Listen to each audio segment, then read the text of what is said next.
Across the UK, online and on DAB. Unfiltered Night Talk with the original king of unconventional conversation. The best of Iain Lee on Talk Radio. We have ways of making you talk.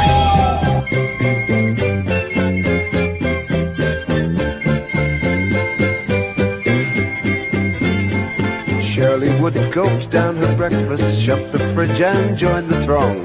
Margaret Beatty snatched the milk and scanned the news and went along. Annie Harris drew the curtains, screwed her eyes up, had a peep, saw the marchers, heard their voices making early morning noises, stumbled back to bed and tried to sleep. Come with us, run with us, we're gonna change the world. You'll be amazed, so full of praise. When we rearrange your world, we're gonna change your world. Shuffling through the cold black morning went the marchers, spirits low, grunting greetings, grimly pressing on to where they had to go. When the sun came up, they brightened, stopped to have their thermos brew. Annie Harris got up gladly, pondered for a little sadly, then got on with what she had to do. So come with us, run with us, we're gonna change the world. You'll be amazed, so full of praise. When we rearrange your world, we're gonna change your world. At their target, numbers swollen, up the marchers' banners go, chanting, shouting out with leaflets, protest for everyone to know.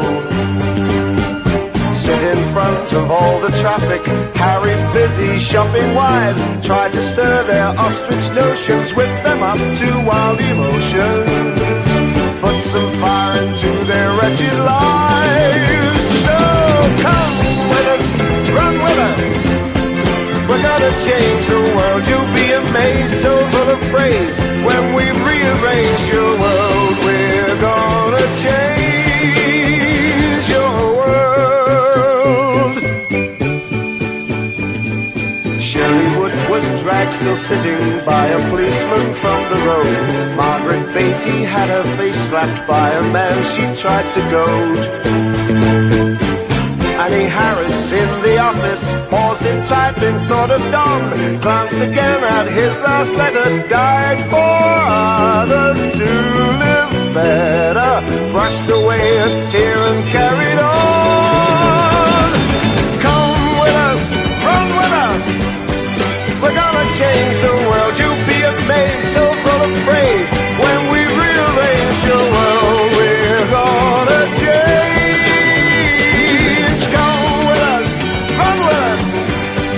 We're gonna change the world. You'll be amazed, so full of praise. When we rearrange your world, we're gonna change. So come with us, run with us, we're gonna change the world. You'll be amazed, so full of praise. When we rearrange your world, we're gonna... Late night, Iain Lee on Talk Radio. We have ways of making you talk. Well, it was a year ago to the day, almost to the very minute. It was 4 p.m. exactly on Wednesday, the 3rd of February 2016, when what we now refer to as the Bowling Green Massacre took place. A truly dark day in Kentuckian history, in American history, and in human history. A little bit about Bowling Green. It's a city in the Warren County region of Kentucky, the United States. It's the third most populous city in the state after Louisville and Lexington. And it was founded by pioneers in 1798. And exactly a year ago today, tragedy befell it. It is, of course, the Bowling Green Massacre. Controversial, in that there, of course, have been several attempts to silence reports of that, but we are free to discuss these things and talk about these things as we want. Where were you when you heard what was going on in Bowling Green?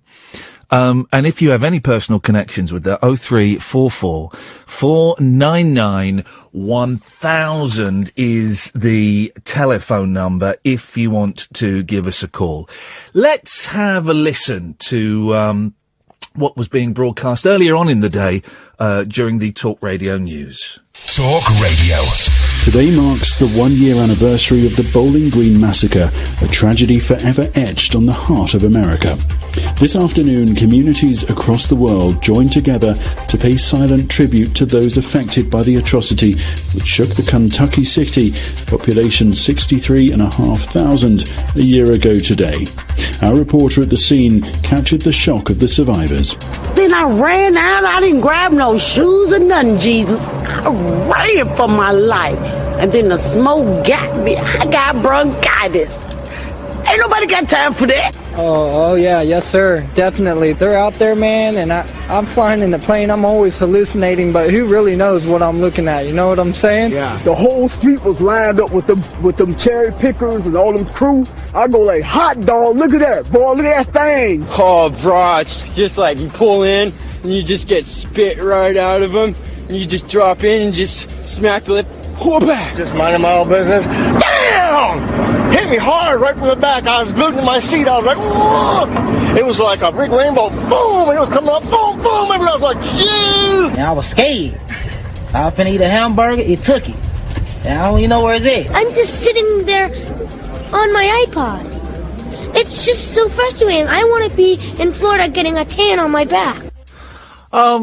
The it's hard to think, isn't it? We're very lucky in this country. There have, of course, been a few terrorist activities. But they are few and they are far between. And, I grew up in the 70s and the 80s when, a suspicious package was seen, on the train or the underground. You would report it immediately to the authorities and there was a strong chance it was connected with the IRA. But for a place like Bowling Green, where it is so small, for it to not only be part of a massacre, but to then become part of alternative facts, it's a real double whammy. And it's really interesting how far authority will go to stop people talking about what we know happened a year ago today. Earlier on today, we called up Bruce Wilkerson. He's the mayor of Bowling Green. And have a listen to this. It's very telling. This is what he had to say about the Bowling Green massacre. Hi, Bruce. My name's Iain Lee, calling from Talk Radio. I wondered if you had a few moments to talk about the tragic events of this time last year. This time last year? I don't know what you're referring to. I'm referring, of course, to the hideous events of the Bowling Green Massacre. It is the first anniversary, isn't it? There was no Bowling Green Massacre. Sorry?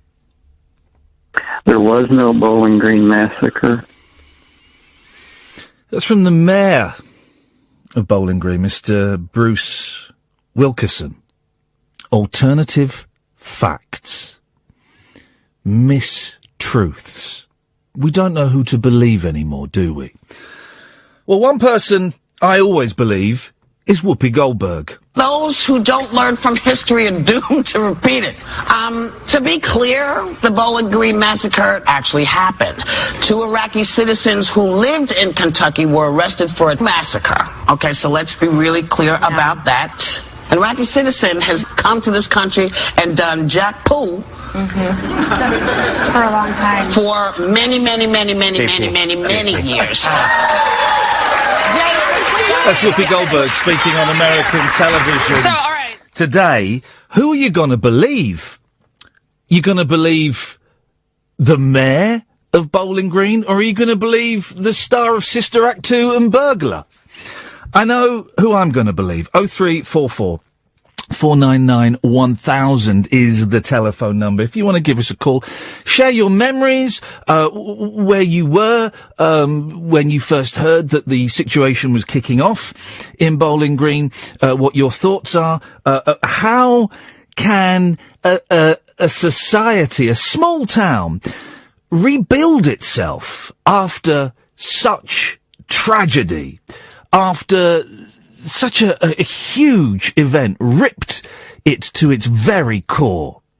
0344 499 1000 is the telephone number. Tonight we take our hats off and we salute the survivors and, of course, the victims of the Bowling Green Massacre. Late night, Iain Lee on Talk Radio.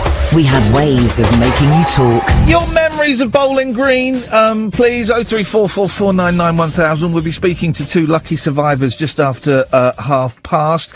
It's one of those stories that the mainstream media, the MSM, well, they try and ignore. They try and cover up. You won't have heard much about the anniversary of the Bowling Green Massacre on the BBC or on Sky. It will just be on small, independent, poorly listened to podcasts, and here on Talk Radio, where we are the home of free speech. One person who has been bold enough, I would say, to defy the media that she addresses, and also to defy her government, of course, is Kellyanne Conway. This was her speaking earlier on. These are nations very narrowly prescribed and also temporary. Sure. I bet there was very little coverage. I bet it's brand new information to people that President Obama had a 6-month ban on the Iraqi refugee program after 2 Iraqis came here to this country, were radicalized, and they were the masterminds behind the Bowling Green Massacre. Most people don't know that because it didn't get covered. It didn't get covered. And that just goes to show you can't trust anybody when stories are being covered up, when alternative facts are being presented. You can't really trust anybody except for yourself. 0344 499 1000. Lane, good evening. Mate, I hope this puts to bed those critics of Conway, because she's a beautiful person. Yep. And, you know, we're like our local Bowling Green tomorrow, they've got a do on, and they're all having Kentucky Fried Chicken as a sort of mark of respect. And they're not using any balls because they resemble sort of comedy bombs. The ones with the fizzing, yeah. And I think that's just like, it's the sort of blitz spirit. Yeah. That we had in the war that's coming out of the old folk who would go down there. Yeah. And I'm so proud to be British at the moment. Yeah, I know what you mean. It's things like that, and I have got Catherine has got a list, and I've left it out there of bowling greens up and down the country that will be paying respect in various different ways. Not all of them have gone as far as to ban the use of actual bowls, but point taken. And they will be. They're actually employing kittens. They've gone to the local cat sanctuary. Yep. And they've got a white kitten. Called Jack. Yeah. And a few black kittens. Yep. Not going to roll. Kittens of colour now, but yeah. Yeah. And of course, not everywhere is lucky. Not every area, Lane, is lucky enough to have a Kentucky Fried Chicken near them. Some of them, of course, are using Dixie Fried Chicken or Alabama Fried Chicken. Or you know what? Dixie Cottage. It's the thought that counts. Yeah, and, it is. It really is. How has it affected you, Lane? How does it affect your day-to-day behaviour? Well, I think for about a year, every time I've walked past the Bowling Green, I wept, really, and I've sometimes just an inner sort of sigh or whatever, but if I've been on my own, I just can't hold back. But now that Kellyanne's come out with this, I think I'll be able to... Lane, can I read you a tweet that we've just had in? And this is, when I said we were going to do this is typical of the alt-right on Twitter. Let me read you this. This is from Mick. Mick says, don't believe the MSM. They were all paid actors. There was no Bowling Green massacre. Well, Alex Jones from InfoWars, he's been bleating on about this for about, 8 months. But I say bleating, he just shouts a lot. Yeah. Yeah, like that's an excellent impression. But, and he's always on the money. Yeah. Lane, listen. He knows the score. So. Lane, thank you very much indeed. We'll try and get a list of those Bowling Greens that will be eating fried chicken tomorrow as a mark of respect. 03444991000 if anything is happening at your local Bowling Green or indeed your Kentucky Fried Chicken. So we'll be speaking to two survivors of the massacre just after 10:30. Let's go to Paul. Evening, Paul. How's it going, Iain? Have I got your name right? It is Iain. That's right, Paul, yeah. Yes, I wanted to say that Bruce Wickerton, was it? He's got blood on his hands. I was there. I took 2 balls on the chin, knocked my ass out. I can only give you a partial account of the events, obviously, because I was unconscious for 3 to 4 hours. But I swear to you now, hand on the Bible, 2 balls on the chin, knocked my ass out. Knocked your ass out, did it? Figuratively speaking, yes. Yeah. Shall I just drop the accent? I'm no good at it. Mate, no, go away. We're not, for God's sakes. This is the problem.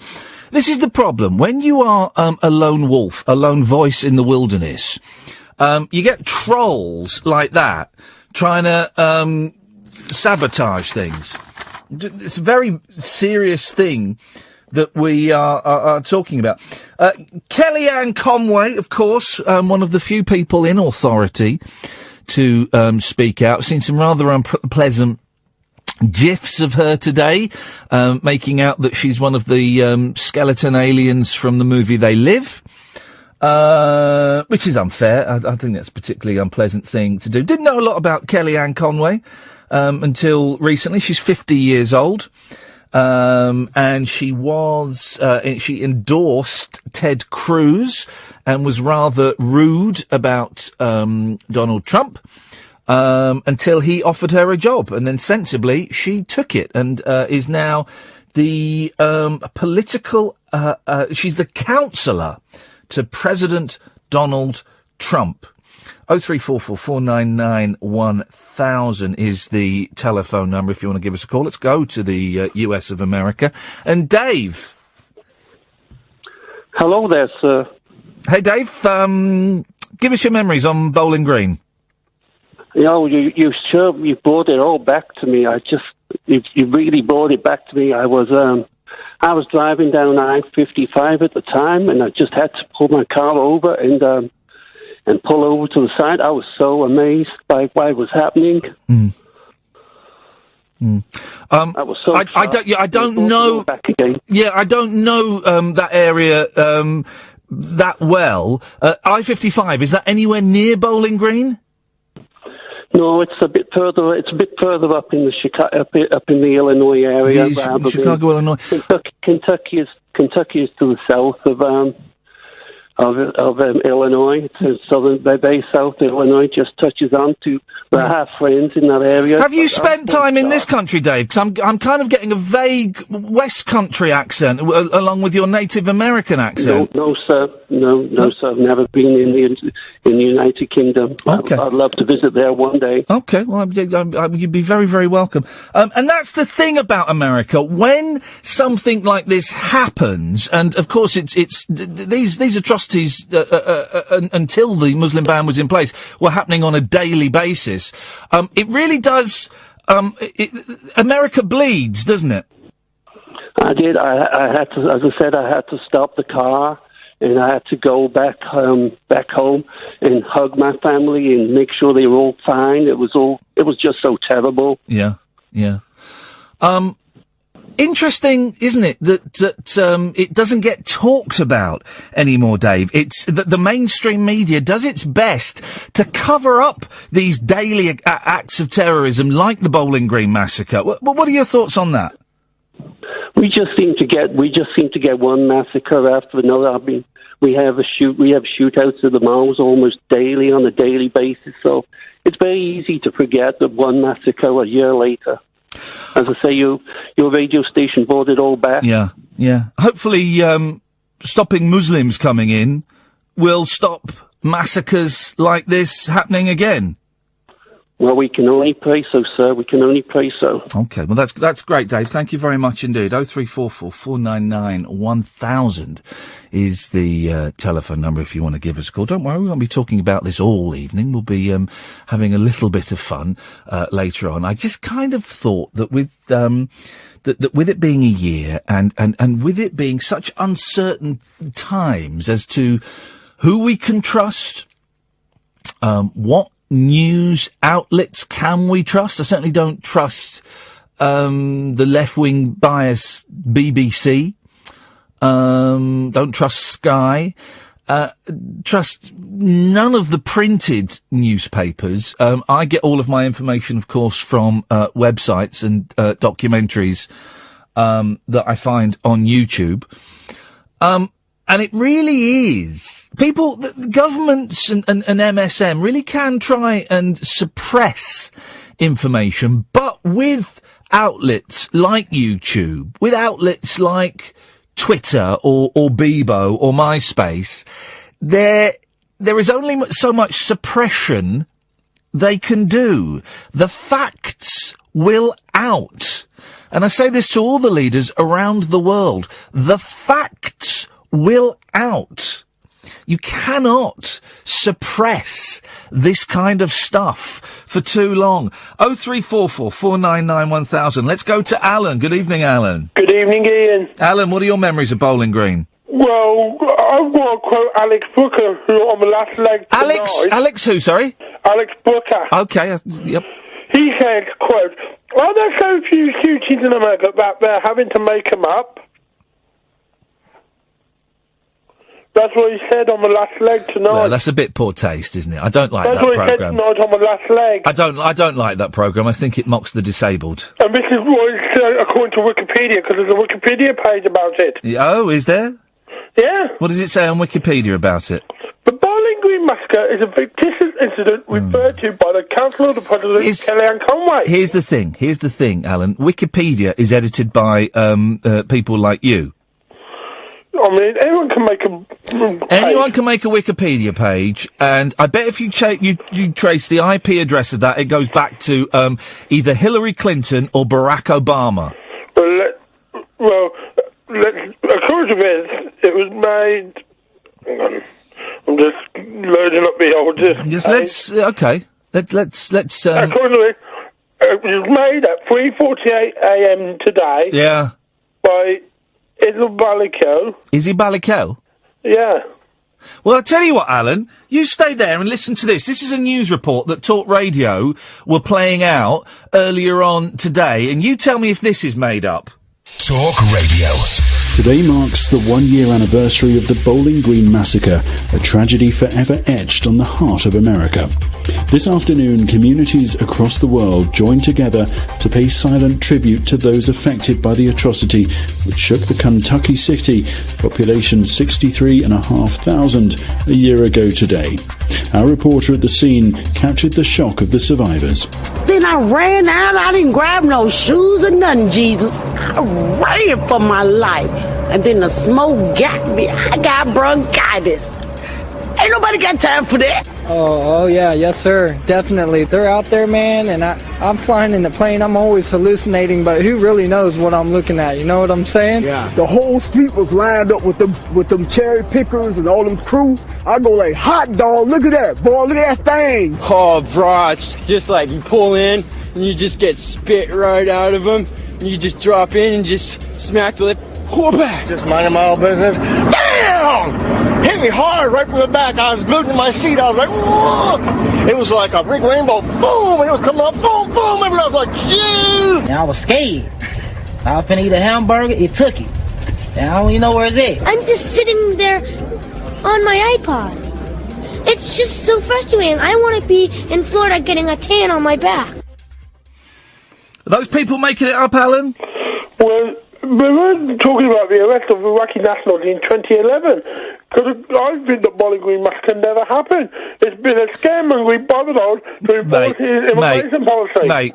Mate, we're going to speak to someone in a minute who survived the Bowling Green Massacre. You've spent too much time reading the mainstream media. You need to get on the internet more, Alan. Right. People like you are actually quite offensive.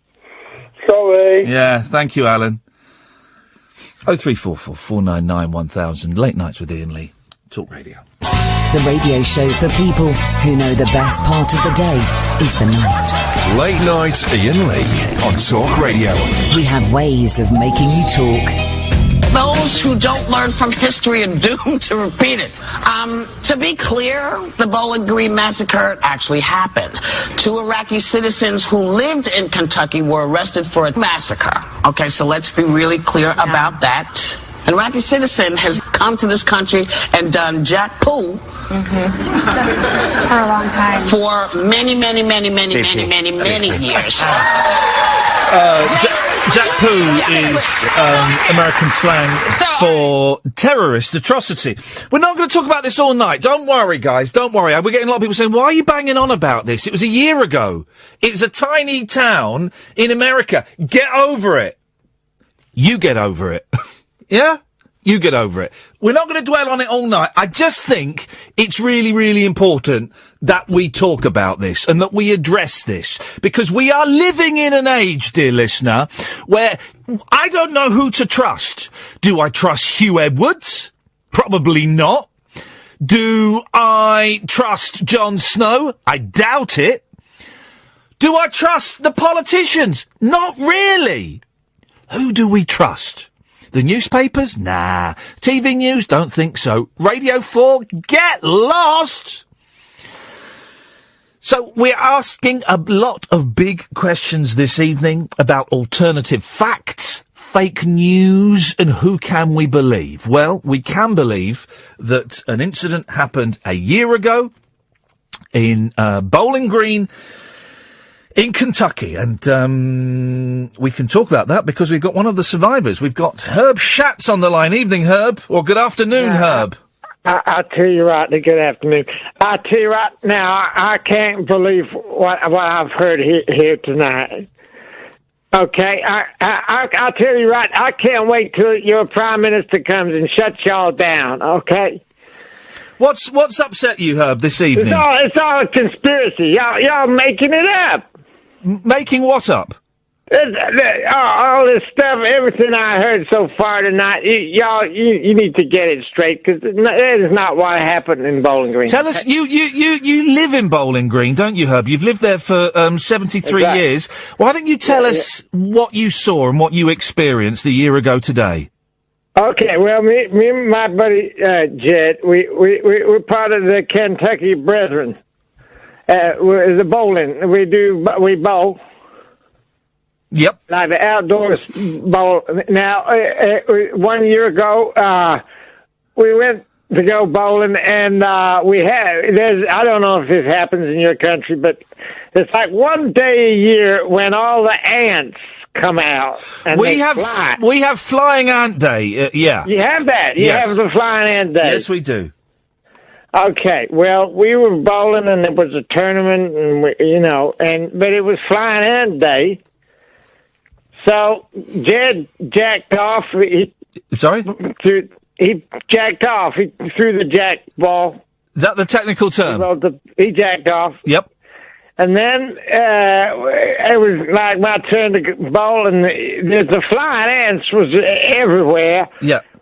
And then next thing I know, it was just all crushed under my balls, and I would spend the whole afternoon just wiping ant juice off of my balls.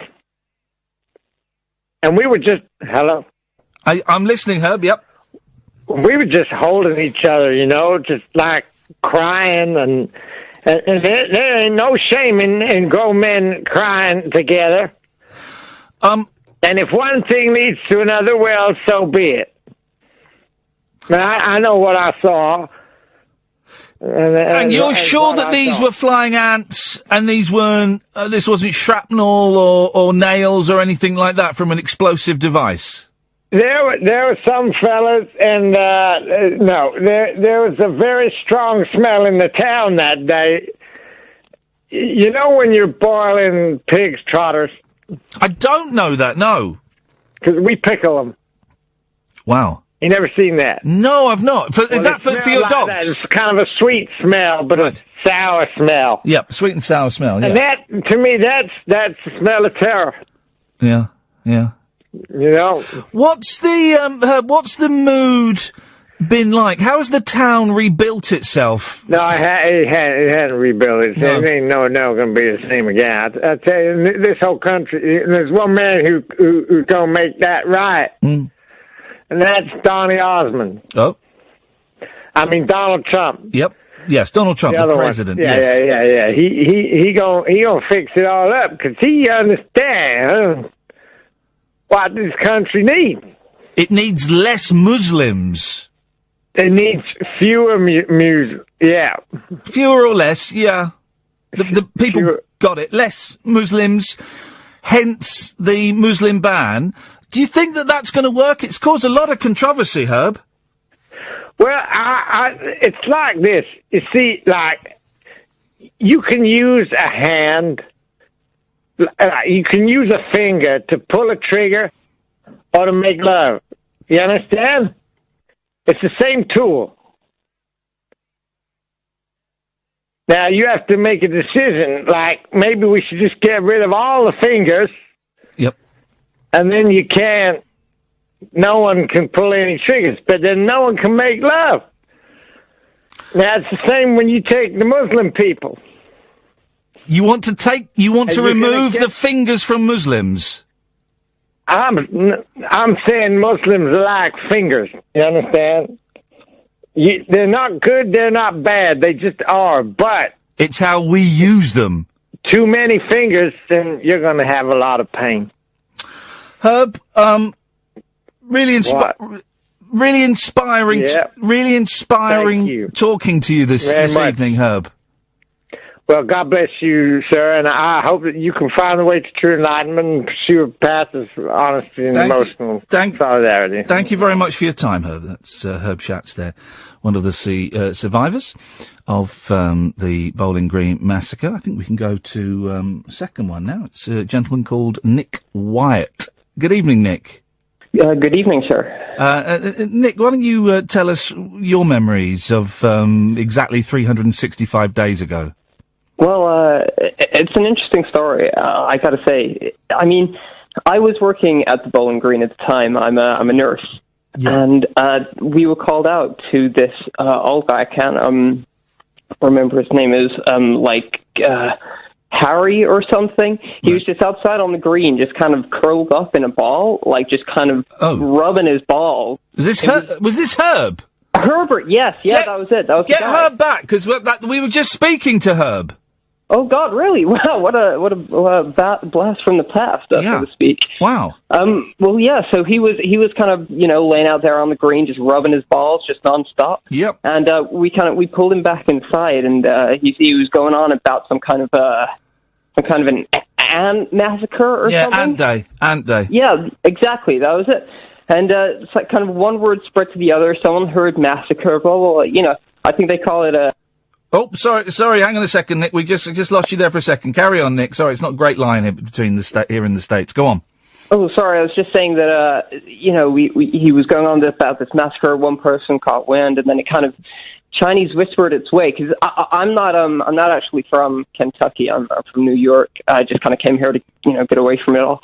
I don't really look at the news or anything, but apparently the town's kind of got a load of attention recently because this story kind of spun out of control, huh? Can I ask, Nick, have you spoken to Herb Schatz since the Bowling Green Massacre? God, no. Wow, no, this no. is. I feel like Cilla Black. You don't know who she is. She's dead now.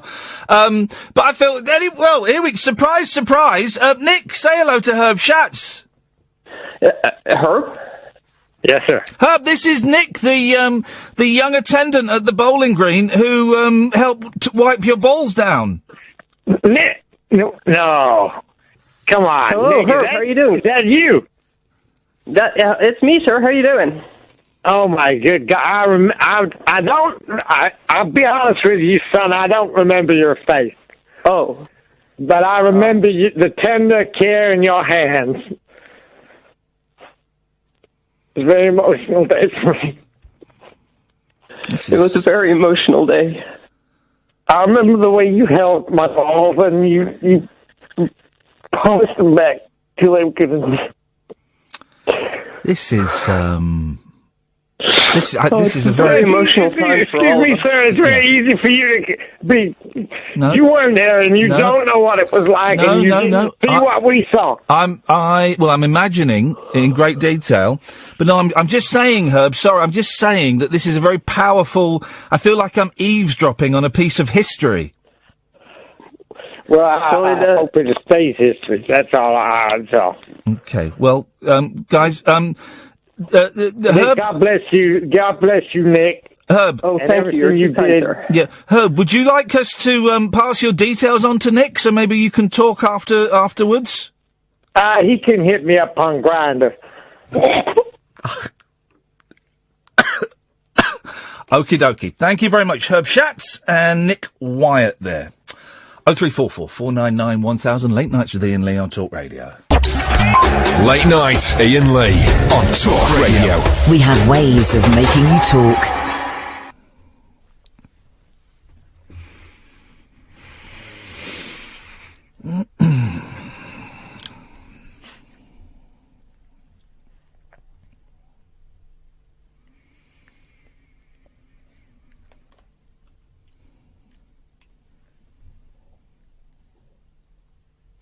I hope you've been thinking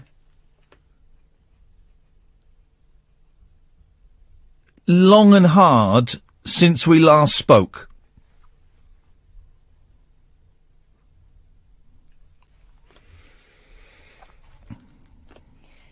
Because I know I have.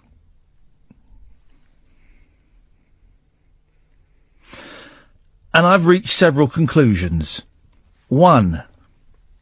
Listenership to the station is down, as a fact. 2. Listenership to my show is down. 3. It ain't my fault.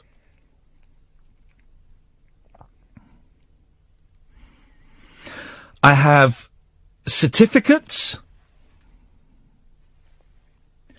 I have statuettes. But more importantly than that, I have the respect of my peers, many of whom have blue ticks. If you've been following me on Twitter, you may have noticed that a certain Mr. James O'Brien was tweeting me today. We were indulging in online banter. And I was funnier than him. And he showed weakness by being the last person to send a message. I didn't reply.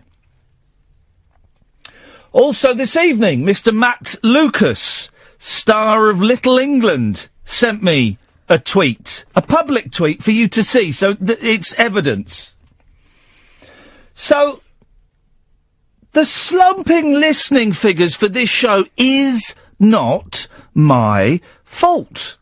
I come in here every day, whether I want to or not, and I pump out gold. I give you topics. I invent fun games with my team of writers. Who remembers when we gave away counties? I do, and you do, because you loved it. I get ace guests on. I once asked Mike Love from the Beach Boys about cunnilingus. So it's not me, and it's not the guests that have caused a slump in the listening figures. So, Who do you think it is? Whose fault is it, then, that we had a little peak in listeners and then it dropped, and it could be plummeting for all we know? Whose fault do you think it is? Give you a clue. It's a phone-in show. It's a phone-in show, right? It's your fault. And I don't get any pleasure from saying this. I'm not getting my rocks off by humiliating you on the radio. I'm busy, line 1! Whoa. I'm not sat here with a stonker because I'm putting you in your place. That's just a coincidence. But it's your fault. Your calls are rubbish, boring, insipid, moribund, pointless. It's your fault that this show isn't getting as many listeners as it deserves. And therefore, by extension, the whole reason that talk radio is failing.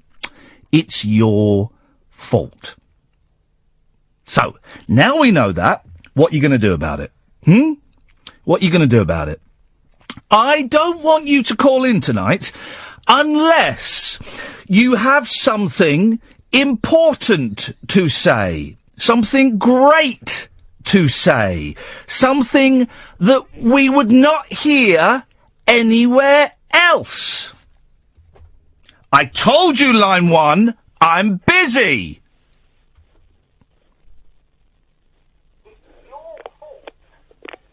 Idiot. And that is an example of what I'm talking about. I don't want any calls from idiots. Okay, so if you're an idiot, I'm not interested. Line 2, I am busy. I don't want any calls from people thinking that they're cleverer than me. I don't want any calls from people who haven't been listening to the show. I don't want any calls from people that have nothing good to contribute, okay? My livelihood is on the line.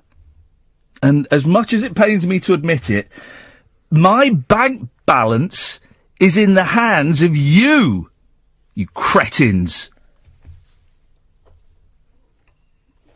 Line 3, make it good. So this is not a drop-in centre anymore, then, is it? He made it bad. Line 4, I'm busy! This is what I'm talking about. Idiots who don't know to turn their radios off. You haven't been listening to the show. I don't want any calls. Hello? Goodbye. That's what I'm talking about. That's what I'm talking about. So, things are going to change, guys. Things are gonna change. You've had it too easy. You've had too smooth a ride. Not anymore. If your call's boring, I'm going to tell you it's boring and I'm going to cut you off. Oh, no, Iain, please don't. Please don't. Oh, it might ruin my confidence. Well, tough. In that case, if you're not sure you can take it, don't phone in. It really is that simple. So I don't want any phone calls this evening. I have prepared a list of topics that I've jotted down from the newspapers. This is breakfast at Buick Bacon. You see what I mean? Absolute blathering idiots. I've made a couple of notes about things that I've done today, which I will talk about. And at some point, we will look at the reviews you have left on iTunes for a new feature that we're doing. Now, If you feel the urge to pick up the telephone and call in, like this idiot, what do you want? I want you. Then just think long and hard. I've drawn up a little checklist for you. Shall we go through it? It's only 3 points. You can cope with that, can't you? Number 1. Is what I have to say going to be interesting to the listener? Number 2. Is what I have to say going to be amusing for the listener? Number 3. Am I sure? Very, very simple. And if you fall short on any of those 3 pointers, well, you're going to get a boot up the arse, you're going to get cut off and humiliated on national radio. I really want to see those listener figures go up, guys. And you've got 3 months. 3 months to get your act together. Okay? Because if they remain steady or go down even more, I'm going to be very, very disappointed in you.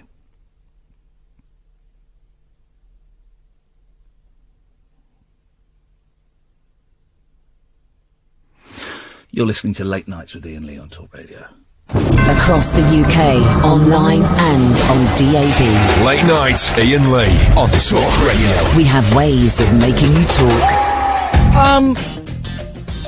And so it begins. The snipes, the sneering, the pointing the finger at others when you know it's your fault this show is failing. I'm just going to pick one of the many scores of tweets that I've just been sent.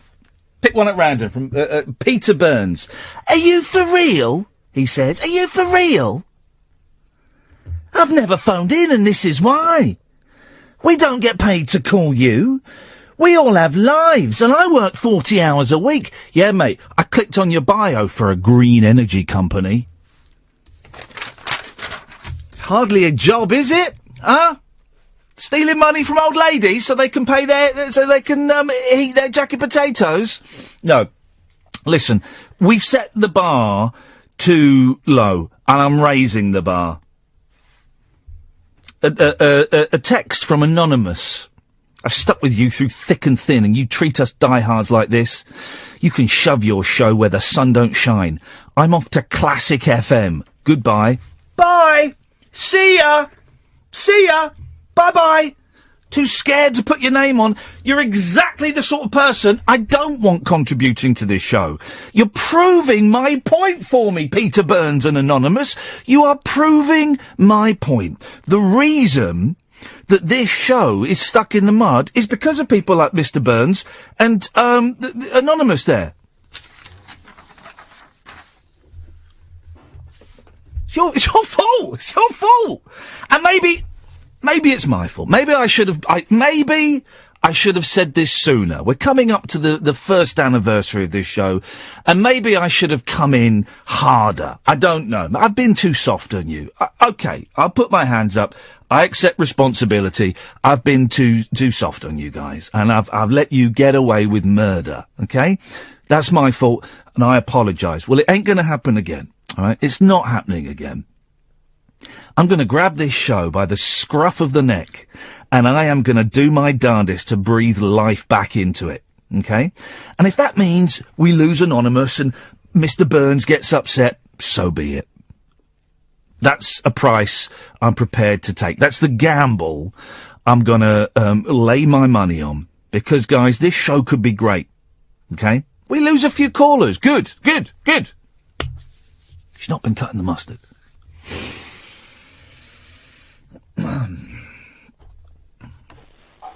Line 1. Yeah, round of fucked. Okay, I don't know what that was, but we dumped it both times. Did he say what I think he said? I think he did. Jesus. First cab off the rank. F-bomb. I think I dumped that. If that got out, I apologise. I think I dumped it. I shouldn't have to be pressing the dump button. Shouldn't have to be doing that. And because of him, because it was a double dump, I've now got to wait a few minutes. So we're going to spend the next couple of minutes in silence because of that joker. While the delay builds up again. And while we're sitting in silence, just have a think. Just have a think. Right? Because it's not acceptable. Oh, everyone's going, oh, this is funny, Ian. Oh, yeah, really funny. It's not funny, Waterstones Uxbridge. It's not funny, mate. This is serious. This is serious, okay? So let's just have a couple of minutes silence while we let the delay build up and you have a good think about whether you're going to pick up the phone tonight and whether your phone call will meet my 3 criteria, okay?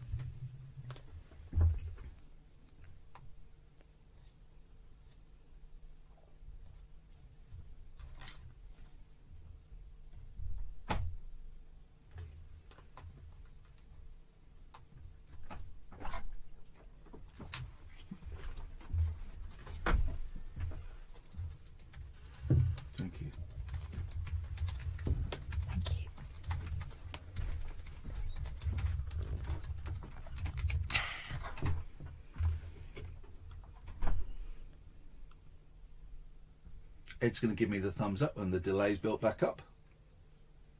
Just keep an eye on the delay, Ed. Let me know when it's built up. Okay, it's built up, but we're going to have another minute's silence, just while you think.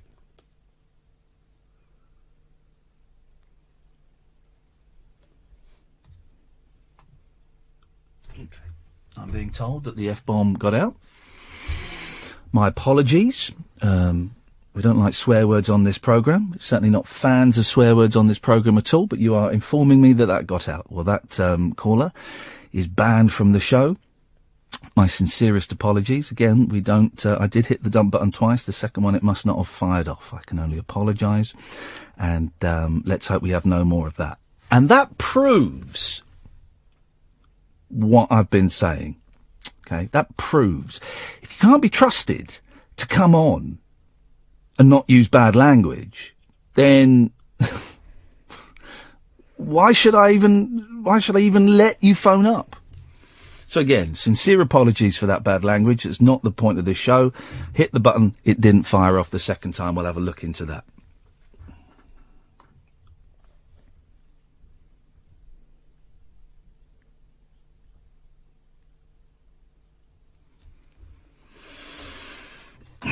Line 2. I hope your call meets the 3 criteria that I've put in place. I would like to admit partial responsibility. I've only been listening full time for about 3 months, and you just said it's 3 months that the numbers have gone down. And I've only recently been making calls. And I used to work for a sign company. That was my first job. That company folded. Second job was Northern Rock. We all know what happened to Northern Rock. That company folded. Third job, I worked for Great North Eastern Railway. That company folded. So I think it's me. Can I, in that case, request you don't call in again and you stop listening? That'll have to be the case. It's my fault. So, crack on without me. Okay, well, that's really very brave of you. Well done, thank you. It's not just his fault, though. That is like when the whole school was kept in over lunchtime because someone had left a recording of... Well, it was a blank cassette for the first 15 minutes. And then after 15 minutes, the Neighbours theme kicked in, and they'd left it under the stage during assembly. So Mr. Dunn starts, and then 15 minutes into the assembly, the Neighbours theme starts playing, and no one could find it. The whole school was kept in over break time until the person who did it put their hand up. Well, someone put their hand up and said, oh, I did it. But he didn't do it. He didn't do it. We all knew it was Tim Francis that did it. And what was more shocking was the Francises were a very devout Christian family. But this lad, who had nothing to do with it, but just didn't want to see the whole school sit through a break time in the hall, he put his hand up and he took the rap. Tim Francis got off very, very lucky that day. Well, you, dear listener, are Tim Francis, and you're not getting off.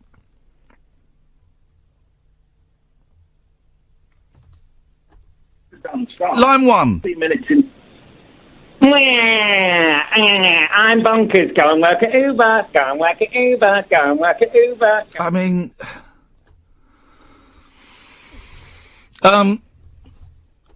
Line 2, you're not coming on because you swore.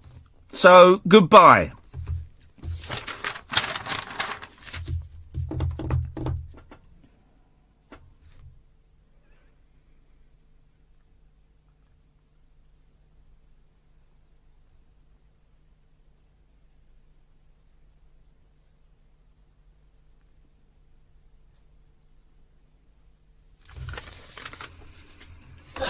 Line 1.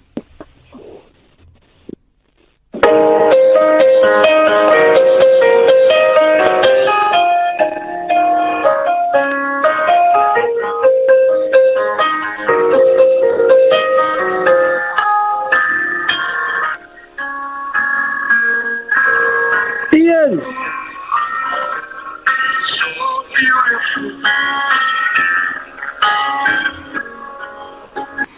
Low quality audio down the phone that we can't make out. Okay, so it was You Are So Beautiful. Well, yeah, brilliant, but I had to fill in the blanks in my head.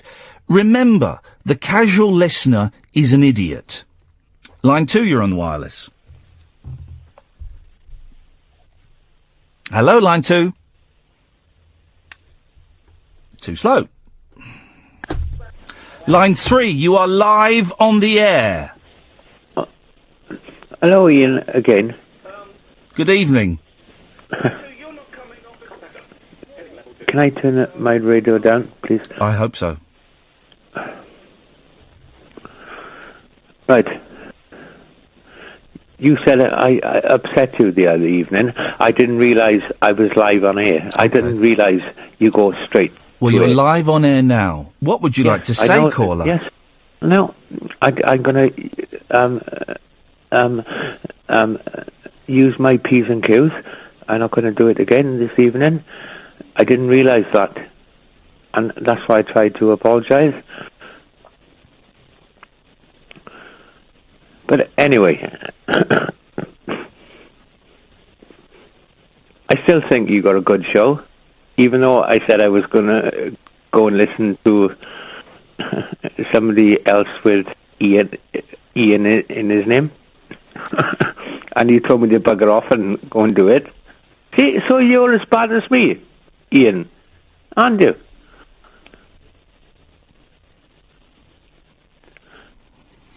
No, I'm not. I'm better than you. No, you was like a petulant little boy, because I said, yeah. Okay, perhaps you are. Well, obviously you're better than me because you on a radio talk show, which is a good talk show. Yes. Yes.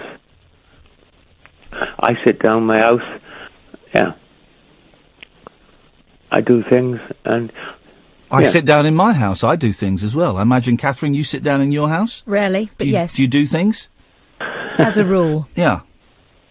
We all sit down in our houses and we do things. Sometimes I stand up and do things. No.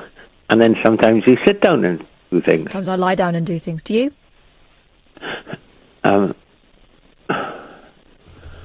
I used to get a paintbrush out now and again. Yes. But then, I don't know, I just used a paintbrush over my hand. So I'd have a torch, because I can't see anymore. I'd have a torch in my mouth. So I'm trying to paint the stairs. Yeah. And I had more paint over my hand than on the bloody stairs, actually. I did. So, yeah. So I did sit down and stood up. Yeah. What do you call it? Wipe off. Wipe off. Wipe off. Wipe off. That's what you do. You got to sand. It took me about 2 weeks to stand those bloody staircase. Line 1, do you meet the criteria? I certainly do. I think it's great. The way you can waffle rubbish and get paid for it. I think you're amazing. Thanks very much. You know what I mean? He's just waffling rubbish all day. You know what I mean? Do you think you make sense? It's not all day. Oh, well, do you have a break, do you?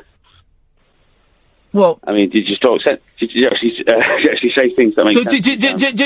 This says the man who can't string a sentence together. You're phoning me up. You're phoning me up to have a pop at me for talking nonsense all day long. When A, I only do this for 3 hours a night, and B, you can't even string a sentence together. You're being the big man, phoning up, going, "Oh, I know what. I'll have a pop. I'll have a pop at the fella who gets paid very, very handsomely, and yet all he does is sit there and talk nonsense." I don't talk nonsense. Everything I've said in the last 49 minutes, pal, has made absolute sense. The reasons that the show is struggling, the criteria I've given to the callers, and the story about the dildo. Everything I've said in the last 49 minutes has made complete sense. You come on the line, within 30 seconds, I've got no idea what you're talking about. You're jabbering away, you're tripping over your words, you're stumbling. You're making no sense at all, pal. We go. We've got to resort to the bad language, have we? Is that the best you can do? Is that the best you can do, pal? Ed, give me the thumbs up when the delay is built back up.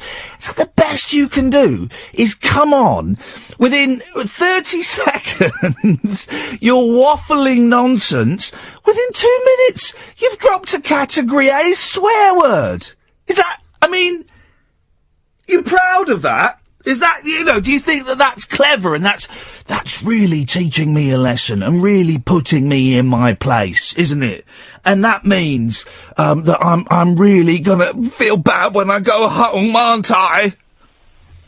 Probably not. You're probably gonna be made up with a lot of money you've made. I mean, I think it's great, the way you just waffle.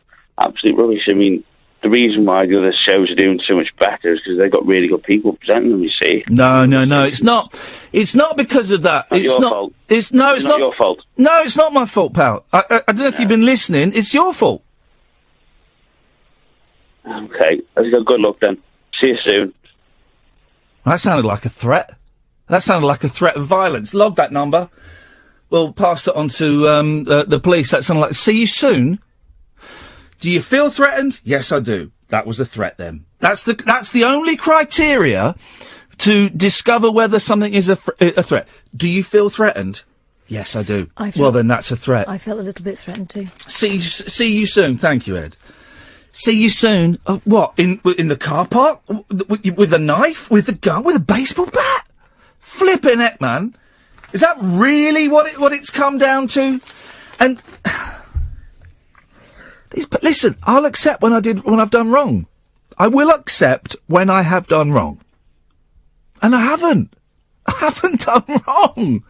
So don't phone in and have a pop at me when you're to blame. Line 3, do you meet the criteria?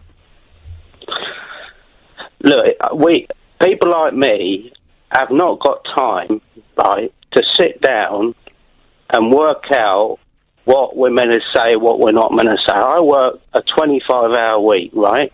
I work a 15-hour week, hours. mate.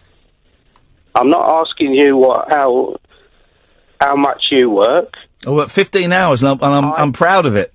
I'm not asking you what you work. No, but you said what you work, so I thought I'd just throw my numbers into the ring. Well, you would do. I have. You're the sort of person that would do that. I did it. I just did it. You did it first. Not paid. You should get paid. You should speak to your boss and get paid. I get paid. Well, I have asked him about that. What did he say? He wasn't there. You want to sort that out. When You I do want to asked get him. paid for that. That is actually that's a low blow on his part. He works longer hours, 70 minutes each. Does he get paid? Some of them even. He doesn't get paid. He asked his boss about it. I know that much, but we're veering off the point. Yeah. I can't sit here and work out what you want me to say or not say. You're doing it. Say. You're doing it. You're doing it now. Well, maybe I can do it then. Maybe I can do it. You're doing it. Maybe I am doing it. You are. Maybe I'm not doing it. No, you definitely. You definitely are doing it. This is it. Now. I work, a 25-hour week, Okay, we're going round in circles there. Across the UK, online and on DAB. Unfiltered Night Talk with the original king of unconventional conversation. The best of Iain Lee on Talk Radio. We have ways of making you talk.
Now, 0344 499 1000, by the way. I'd love to get your thoughts on this. You can call in about this. Of course, you can call in about anything. But there seem to be more and more of these stories happening all the time. These idiots that break into buildings, generally at night time, like the Empire State Building, or here it's, now is this, I never know. Oh, Canary Wharf Tower. And then they climb to the very, very top, using the stairs and stuff, I imagine, first, then they get to the top, and then they take pictures of them hanging off the edge. You know, like bell ends.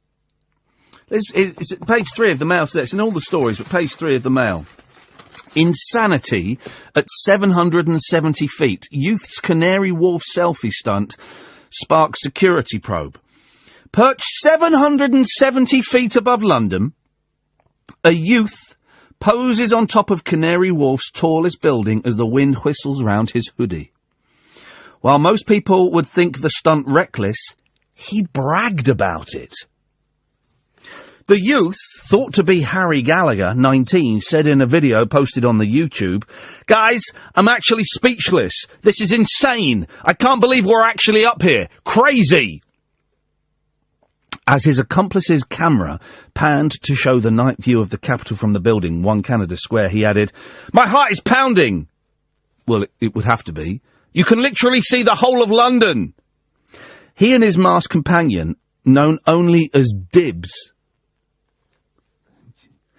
call themselves Nightscape. Oh, man. "Yeah, this is my mate Dibs. I'm Harry and we are Nightscape." I mean, just rubbish, isn't it? They've already risked their lives scaling several other tall buildings. This time they filmed themselves as they scaled a security barrier, apparently setting off an alarm, then took a lift and stairs to the roof of the 50-storey skyscraper. Right. A, it's dangerous. B, it's stupid. C, someone might hurt themselves. And D, what kind of thicko would do this? It's absolutely ridiculous. We tried to get Dibs, we tried to get Harry, but we couldn't get hold of them. But we have. Thanks to a little bit of detective work and finding a Facebook group, we have got one of these idiots that does this type of stunt. It's Egregious W. Good evening, Egregious. Mate, I'm not being funny, yeah, but whoever, your person rang me up, yeah, just saying, we was going to discuss it. So far, you've called people who do what I do an idiot and a bellend. Well, I think you're an idiot and a bellend. What was the name you were given at birth? I doubt you were... My name, yeah, is Egregious W. All right, that's not my real name. I don't want to say it. It's Anthony Farrell. All right, well, can I call you Anthony? All right. So my crew, yeah, because I'm not with them people, yeah. Let me just say that right now. You're not one of the Nightshades. I'm not one of the Nightshades. I hang with them Catford Mischiefs. The Catford Mischiefs. Them Catford Mischiefs. Dem Catford Mischiefs. Yeah. And what are the names of some of the other people in your posse, Egregious W? There's Unfeasible F. Unwell Thomas. Oh. That was just 1 week. He wasn't very well. Why do you do this? What buildings? Mate, I've been doing it. I've been doing it for years. What buildings have you climbed up? Right, here's the thing, yeah. I'm not like a base, because there's base jumpers. Yes. Who go up tall buildings and jump off them. I'm a low base jumper. Right. Steps, low walls. So some railings, but is that park? That's what we call. I've been up St Paul's. Right. Well, how do you get up there? Well, it's a gift shop, but you have to listen. I've been doing this for years. Yeah, but you haven't actually gone very high. Yes, I have. What's the highest? Darren. That's not his name. His name's Darren. Brizzle. Darren. It's called Darren. What is the highest? Darren, last week, yeah? Yes. He took me up the Shard. And do you know what? I quite liked it. Anyone ever taken you up the Shard? I love it. I have not been taken up the Shard. I have not. Take you up the Shard anytime. I've got videos on High 8, bruv. I've been doing this for untold time. What's the thrill, Egregious? What's the buzz at doing this, at being so stupid? I'll tell you what it is, yeah? It's the danger. Yeah. So, and it's like a rush. Yeah. So you get, addicted to the danger. It's like driving too fast or eating old hummus. Just the rush of the danger. You could kill yourself, you know that. And also, I've got kids. Mate, listen, shut up. Last week. Shut up and listen to me. I've got kids, right? And my kids will see this kind of stuff, and they might think that it's cool to climb up these buildings and stuff and jump off. And I don't want. If they're prepared to do the initiation, they can join them Catford Mischiefs. I don't want them joining them Catford. Is this guy for real? This is the biggest idiot I've ever spoken to, and I've spoken to Nigel from Maidstone. I don't want them joining them Catford Mischiefs, mate. Like, you're out of control. What is wrong with you? I'm not out of control. You're the one shrieking. Do you not really? Nice and calm, having a do nice you? Yeah, you're probably stoned. I'm not stoned. You sound stoned. I mean, it's a small room. Do you not realise that you're putting your life at risk? And supposing you fell off a building and fell onto someone, like a blind man with a guide dog, you would kill both of them. I would use because I thought about that. Like, if I fell off a building, and there was like a blind person there or whatever, like underneath. Yes. Or better, because you haven't thought this through as much as I have, like a deaf person who couldn't hear me shout, and look out, mate, I'm above, look up here.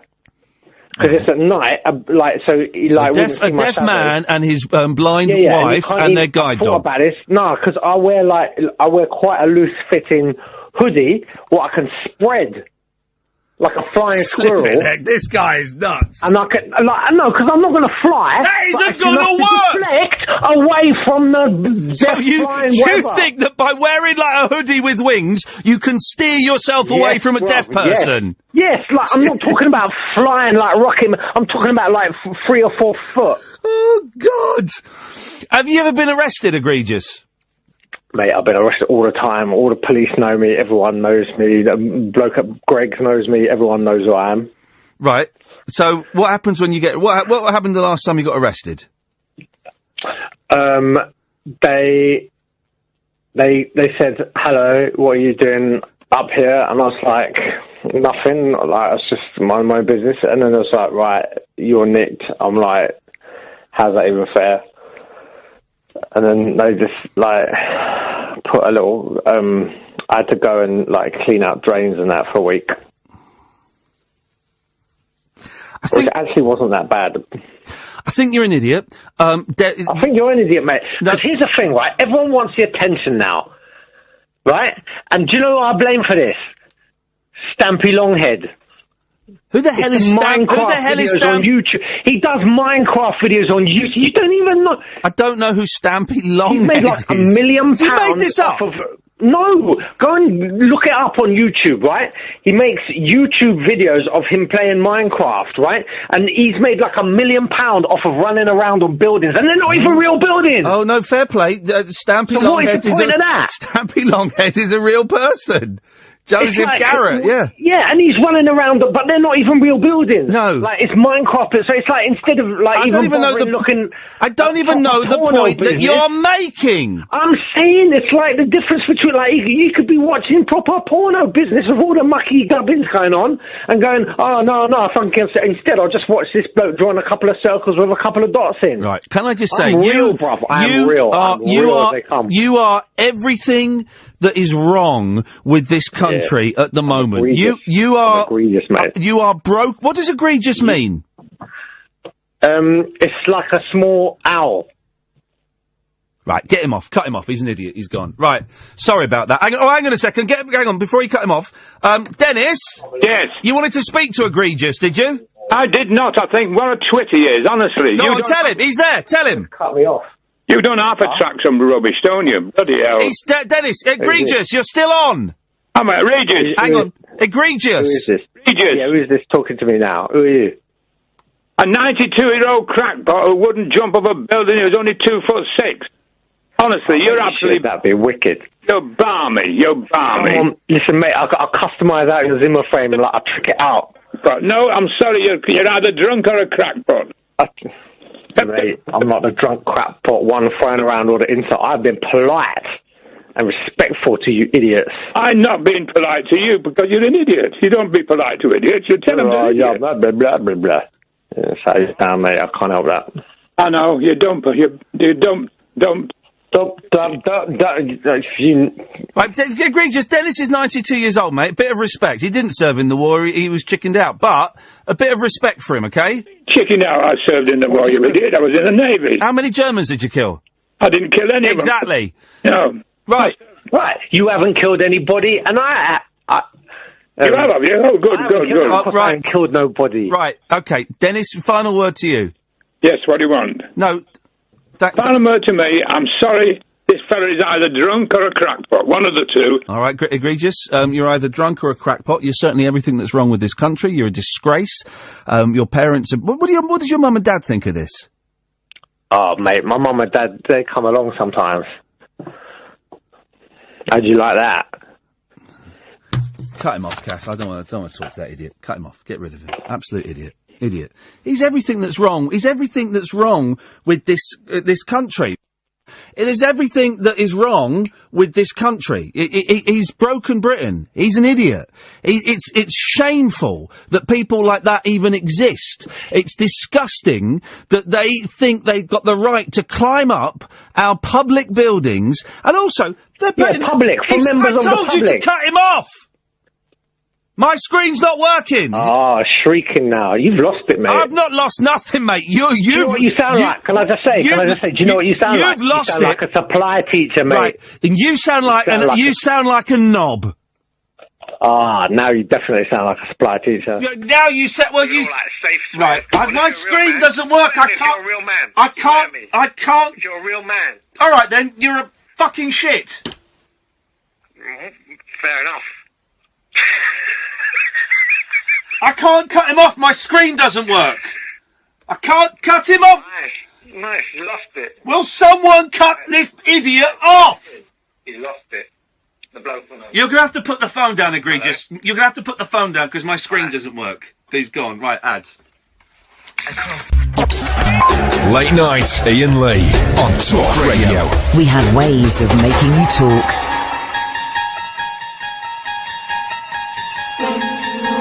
It's time to get a little bit spooky here on Talk Radio. It's we like to do this from time to time. We like to look at the weird, the wacky, the wonderful, the strange, the odd, the mentally unstable, the bizarre. We're not calling it the Twilight Zone. That would be a copyright infringement. But we do like to have a little look at some of the stranger news that's going on in the world. And boy, I say in the world, I mean out of this world. Boy, oh boy, oh boy, oh boy. There's a huge story that has dominated the press.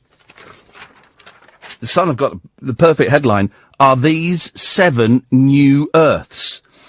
Astronomers have found 7 Earth-sized planets in one solar system, meaning we could find alien life within years. NASA made the astonishing announcement last night. At least 3 planets are the right temperature to be covered with oceans, and there could be water on others.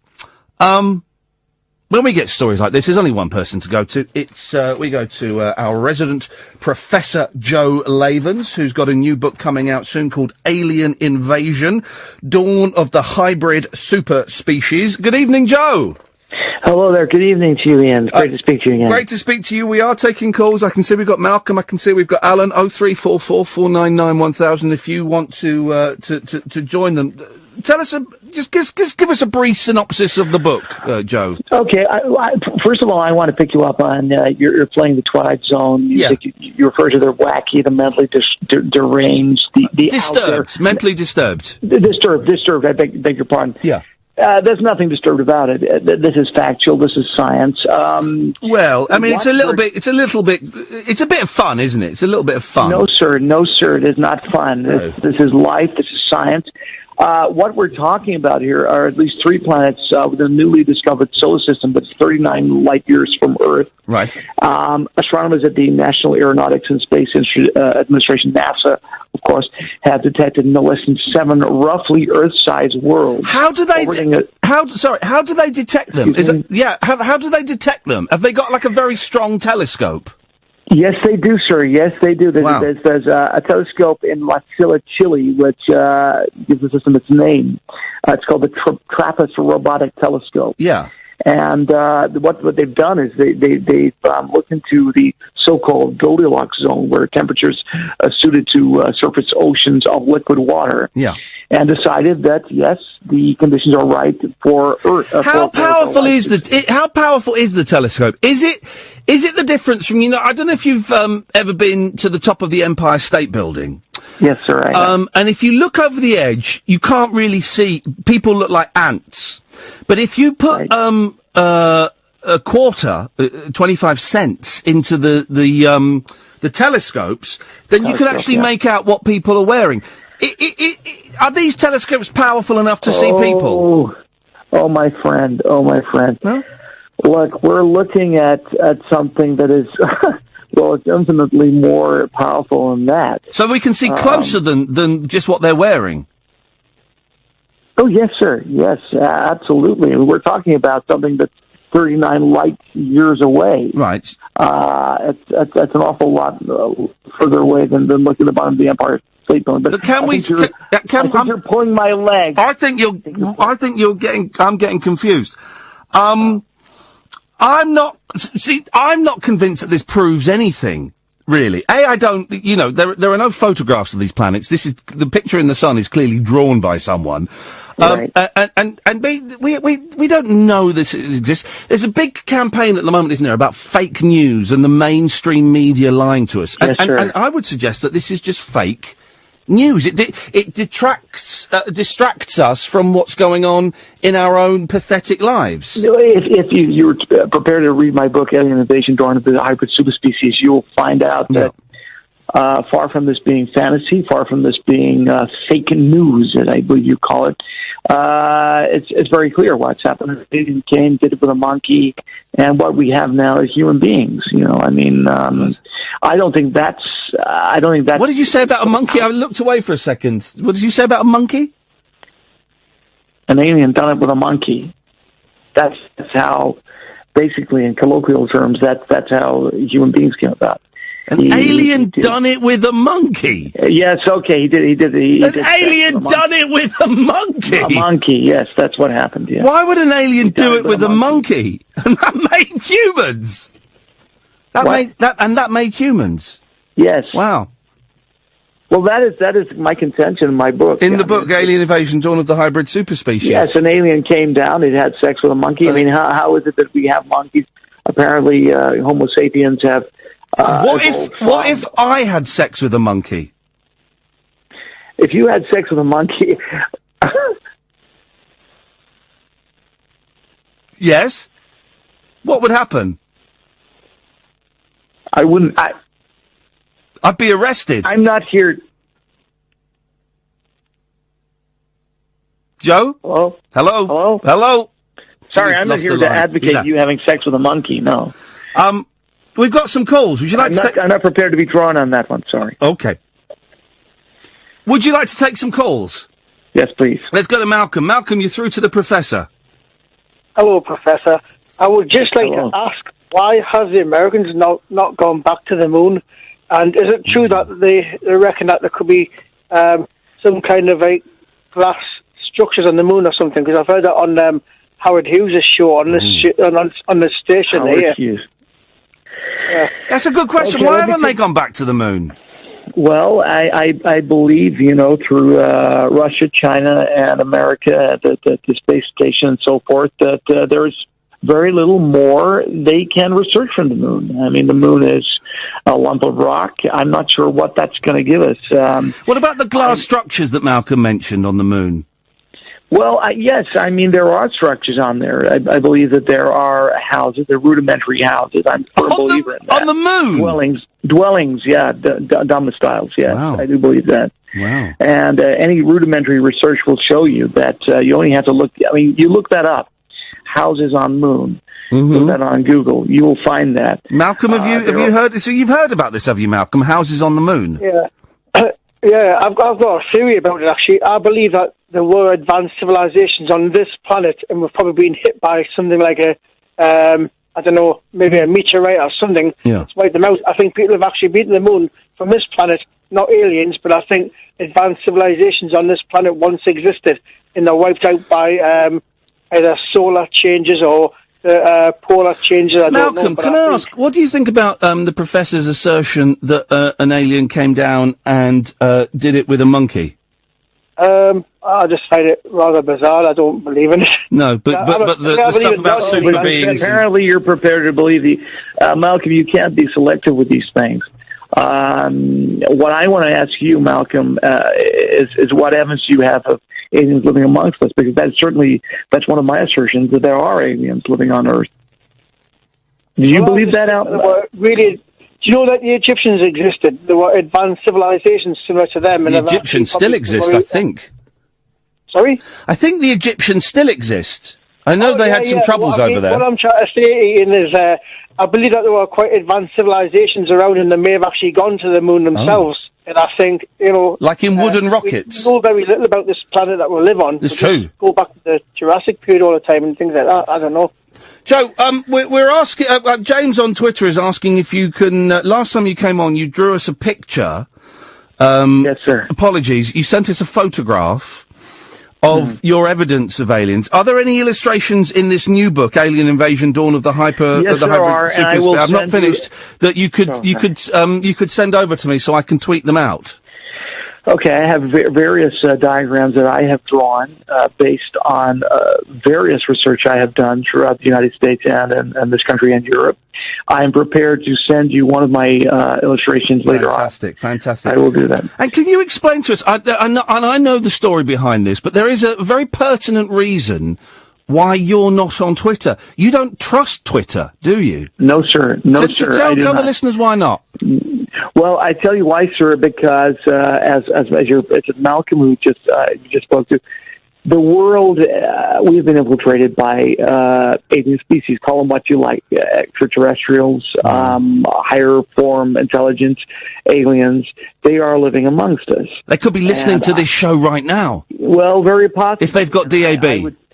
And this is, you joke about it, Ian, but these people, the aliens could be listening. If you're, here we go. I'll do it. Let's do it. If you're an alien listening to this show right now, 0344 499 1000, and come and talk to us. There we go. If there are any aliens, extraterrestrials who want to phone in and speak to me, I will be able to tell if they're from this world or not. Okay. I've done extensive research. 45 years in this business will tell me if they are extraterrestrials. But if they want to phone in and speak to me, sure. Okay. Go ahead. Caller, you're through to the professor. Now, alien or real? Now, you laugh, Ian. Is that an alien? What is? You tell me, Professor. Hello. Hip, hip, hip. Hello? Hello? Do you understand what I'm saying? Yes, I do. Do you understand me? Are you peaceful? Are you peaceful? He's gone. Are you peaceful? He's gone. He's just disappeared. Well, this is what I'm talking about, Ian.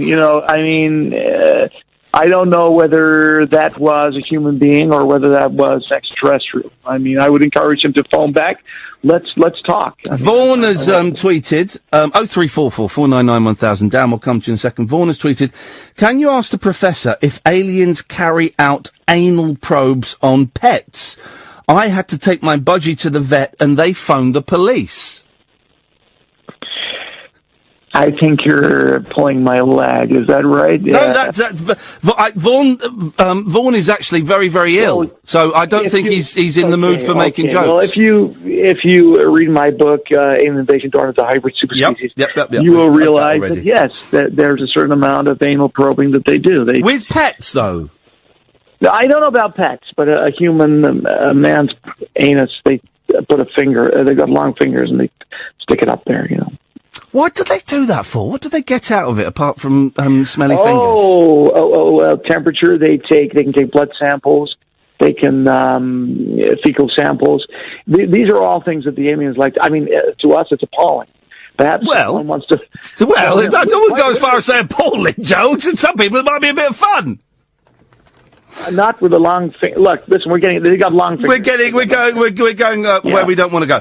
Dan, you're through to the professor. Hi, Professor Labia.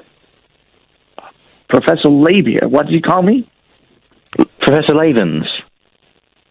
Yes, I heard you the first time. You're going to be silly about it. Hi. Well, I've got some questions for you, Professor. I've been following your career, and it's been quite an interesting talk tonight. Okay. With regards to those 7 new planets that NASA have located, how confident are you that those are genuine? Because using the probes that we've got so far, they found the face on Mars, if you remember, and that turned out just to be shadows, wasn't it? Well, I don't know what it was. Why do you... Excuse me, sir, why do you think that's just shadows? Why would you think that? Because science. Because science. Wow. Because science. I mean, you're a scientist yourself, aren't you? Yes, sir. Yes, I am. I mean, I hope I'm not speaking out of turn. A little bit rude, Dan. Yeah, I don't mean to be, because obviously, the professor is very respected in his field. But I was completely under the impression that the face on Mars was. Well, okay, let's put that to one side. What's your question, Dan? These 7 new Earth-like planets. Firstly, I mean, we need to know. I mean, we've already got this Earth-like planet, and it isn't the Earth-like planet it used to be. It weighs a bit more than it used to. These 7 new Earth-like planets, will any of them be feeling the impact of Brexit? And are there any Muslims on those ridiculous. planets? Ian, please, this is ridiculous. Okay, I've cut him off. He's gone. I'm so sorry. Look, I'm a very well-respected scientist. No, and I've worked for NASA. I've worked in Massachusetts Institute. You're a liar. No, I've cut him. Why hasn't he cut off? That should have get rid of them. I'm trying to. The touch screen doesn't seem to be working. I mean, we keep looking for standard kinds of put it out. I can't. He's still here. Dan, I want to cut you off, but I can't cut you off my screen. Can you just hang up? Do I have to? Yeah, because I can't cut you off, so you're just going to have to... it would be... If you could just put the phone down. Okay, he's gone now. This is, I don't have to put up with this. No. If you want to phone in, I'm happy. He's still there. He's still there. He's still there. Can we just... Can you get rid of this guy? Right, he's gone now. Jimmy, you're through to the professor. Oh. Jimmy, you're through to the professor. Oh, sorry, mate. Hello, Professor. I read a book called The Science Delusion by Rupert Sheldrake and heard a few podcasts that mention that DNA for human life couldn't have possibly come from this planet, or this planet didn't house the environment to begin human life. Just wondered what your thoughts were on that. Absolutely. The aliens done it with a monkey. I was using a colloquial. I was using a colloquial term. Yes, I believe that aliens have had sexual intercourse with a monkey, and that's how we were propagated as a human species. What I'm saying to you is you only have to look around you. Which other creature, which other species destroy their own environment? None. The human being does. Hang on, Professor. I'm still speaking. No, I know, but you're talking utter guff. Jimmy, you want to come back to that? Well, I was just going to say I'm from Walthamstow, and there definitely are some alien-looking people around here. So some of it makes a bit of sense to me. But I'm just going to hang up. I'm just going to go. No, Professor. No. Hold on. No. I partially see where you're coming from, and I mean, even people. I think is it Crick who discovered DNA. Supposedly discovered DNA whilst high on LSD. Yeah. And some crazy ideas have come from people. So you're asking, does the professor do drugs? No, I'm asking the professor. Is that what you're asking? Do you trust these people and their previous their previous theories? And do you apart from believing that alien had sex with a monkey, do you actually genuinely believe that we are not from here originally? Yes, I do. I believe. How do you explain? Are you drinking? No, I'm not. Are you on LSD, Jimmy? No, I've never been on no LSD. No. I was just sitting. I was bored. I was at home. I was wondering why I've always wanted to be able to do a backflip, and I've never been able to do a backflip. And then I've come off of that subject. Ian, turn the radio on, and then I've always wanted to do the thing, Jimmy, where you run up the wall and flip over. See, stuff An like alien that. can do that. An alien can do that. Hang on a minute, Professor. This is interesting. Have you ever tried to do it, Jimmy? Because I've tried to do the running up the wall thing, but I bottle it just as I approach the wall. See, that's exactly what I've. All those people, hang on, Professor, those people that can just stand there, and then they just jump up and they flip over and land on their feet again. Exactly. Now, I'd see that kind of stuff. Maybe the Professor could see, Professor, I can't have you... speak about that. No, I don't want tell to you how to run up the wall. What are you, nuts? What about ninjas? Because ninjas do some pretty crazy stuff that could be... Ninjas are nuts, man. This stuff they can do. Nothing to do with it. Ninjas have nothing to do with extraterrestrials. They're human beings. Yeah, but they're human beings that came from extraterrestrials. So do you... And the monkeys. What you're saying. So do you believe that the extraterrestrials have left some skills here that maybe some people like possibly like... the wall. Are you saying, hang on a minute, Professor, just to bring it back on point, are you suggesting that Jackie Chan is an alien? No! That's kind of what I was... Man. So how do you explain the skills of ninjas when you're saying that aliens had sex with monkeys? Monkeys are super agile. Aliens are super nuts with the kind of skills they got. Put that together. I'm not saying Chinamen are aliens. I'm not because if you were suggesting that Chinamen were aliens, that would... Chinamen are not aliens. That could be perceived as racism. And I'm not saying Chinamen are aliens or racism. I'm just saying what would you say on Earth that we could look at? Let's say, I don't know, ninjas, people that can backflip, people What that can about I saw on the American Record Breakers a lady that could make her eyes pop out. Exactly. Right, Is she an alien? I've seen it. She was on UB Framed as well. Yeah, she was. Is she?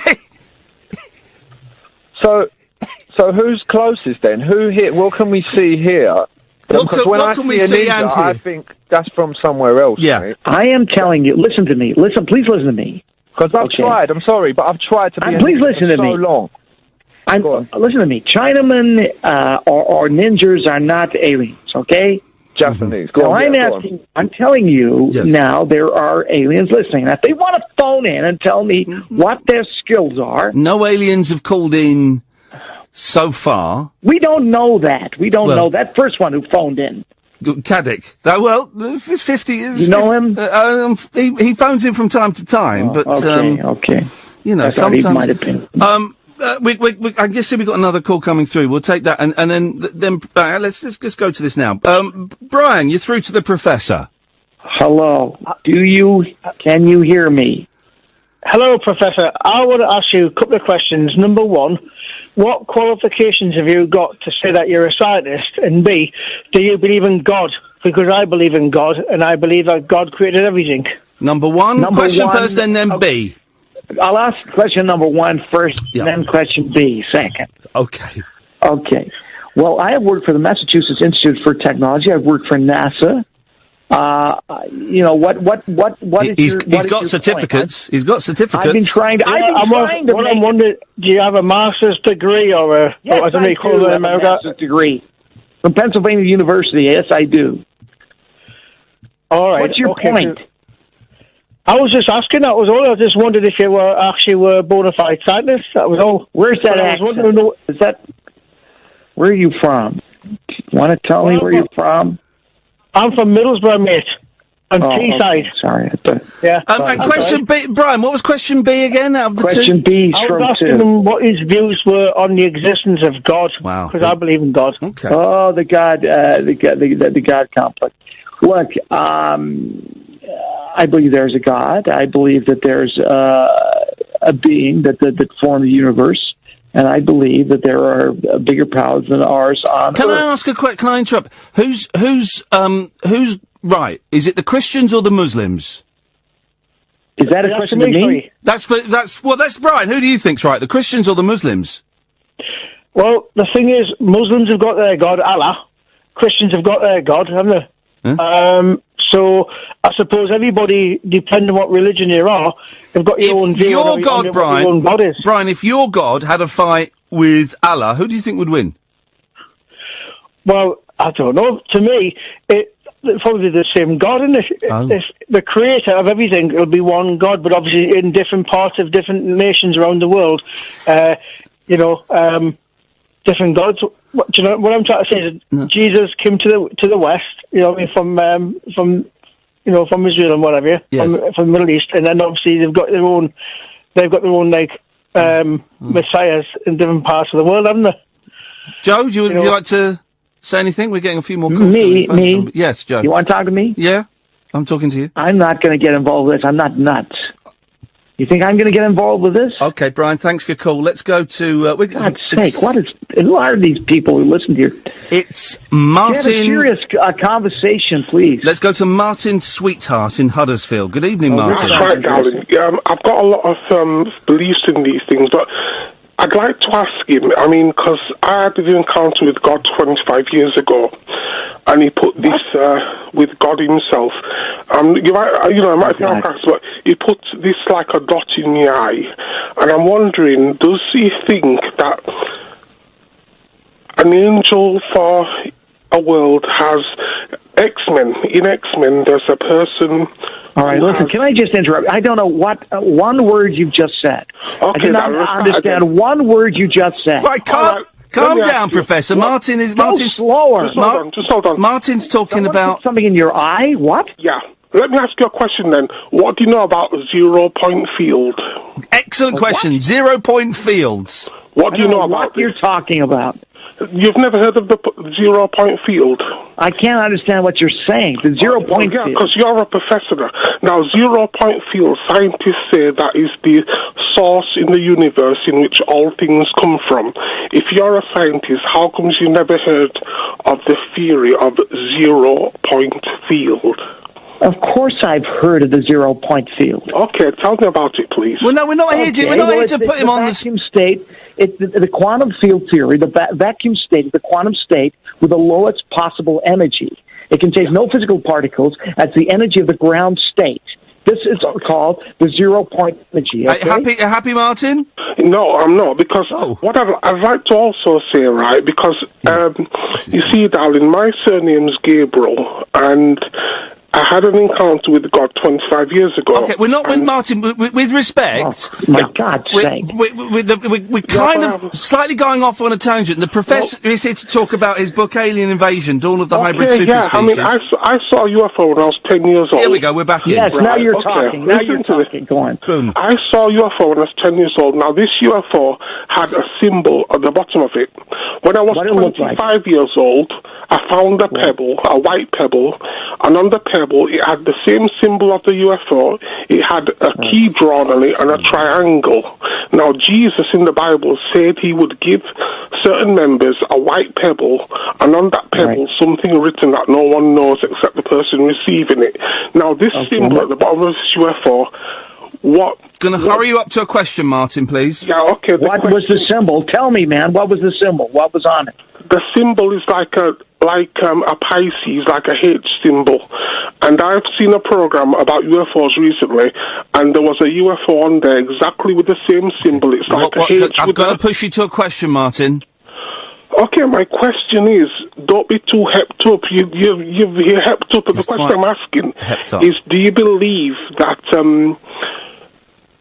these aliens in X-Men, the film, that these aliens come with a gift, like the people in X-Men have one has a certain gift for one talent, and another one has a... Like one can sort of slow down time, can't they?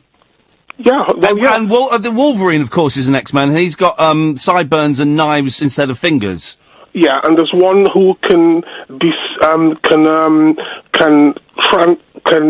what's the word I'm looking for? He can make himself become a point of energy. Isn't there one that point himself up? Isn't there one that can jack off quicker than anybody else? Yeah, I mean, there's one who can dematerialize and appear somewhere else. Yeah. Now this dot that I have in my eyes. Please get to the question, Martin, because I want to get Kai in before we let the professor go. I'm asking the question. Okay, it's taking 10 minutes. Quick. Okay, right. The question What is the question? What would you like? What power would you like mankind to have now? Joe, Professor, if you were a member of the X-Men, which one would you like to be? Jacking off. Okay. We've got time for one more call. Let's go to Kai. Good evening, Kai. Good evening. Kai, you're through to the Professor. What would you like to ask? Do you understand me? I'm just Yes, I testing do, this out. yes. Hello. Are you from this world? Yes, I am from this world, UK. You could be lying. I don't know. Okay, let's go. Kai, what's your question to the Professor? Because we're all keen for him to put the phone down and send us a picture of an alien. I know an alien film, right? It's called E.T. Yes. Yes. Have you ever seen that? Ian, I think. Have you ever seen E.T.? Answer the question, Professor. Did you cry? E.T. Yes, I did, and that's a lovely way to finish it. Kai, I hope that answers your question, Kai. Waste of my time and yours. Okay, does that answer your question, Kai? And did you enjoy it? Did you enjoy E.T.? Yes, I did. Thank you, sir. That's great, Kai. Kai, does that answer your two questions? Yes, it does, yeah. Thank you very much. Did you cry, Kai? I cried a lot, like this. What do you think of Chinamen? Do you think that they're possibly aliens, Kai? Yes, there is aliens out there. Thank you very much indeed. Professor, it's a pleasure as always. The book coming out soon, Alien Invasion, Dawn of the Hybrid Superspecies. And if you can get me a picture of those aliens, I'll tweet it out. I'm going to send you a picture now. Beautiful. Thank you. Professor, it's always a pleasure. Thank you so much. Okay, the show continues apace. 0344 499 1000. Late Nights with Iain Lee on Talk Radio. I think tonight I'm not going to work twice as hard to try and get some phone calls. I think tonight I'm going to work half as hard to try and get some phone calls. So, here's a punt. I'm not going to do anything until we get some phone calls. It's a punt, isn't it? Literally got nothing on the switchboard. It may backfire spectacularly. You may have 2 hours and 15 minutes of nout. But I'm going to sit here, and you can watch me on periscope.tv/Iain Lee, and wait for some phone calls, shall we? I'll give out the number from time to time. 0344 499 1000. You phone up, you speak to Kath, she'll take your name and number and give you a call back. 0344 499 1000. I'm not going to work twice as hard, I'm going to work half as hard. So let's see what happens.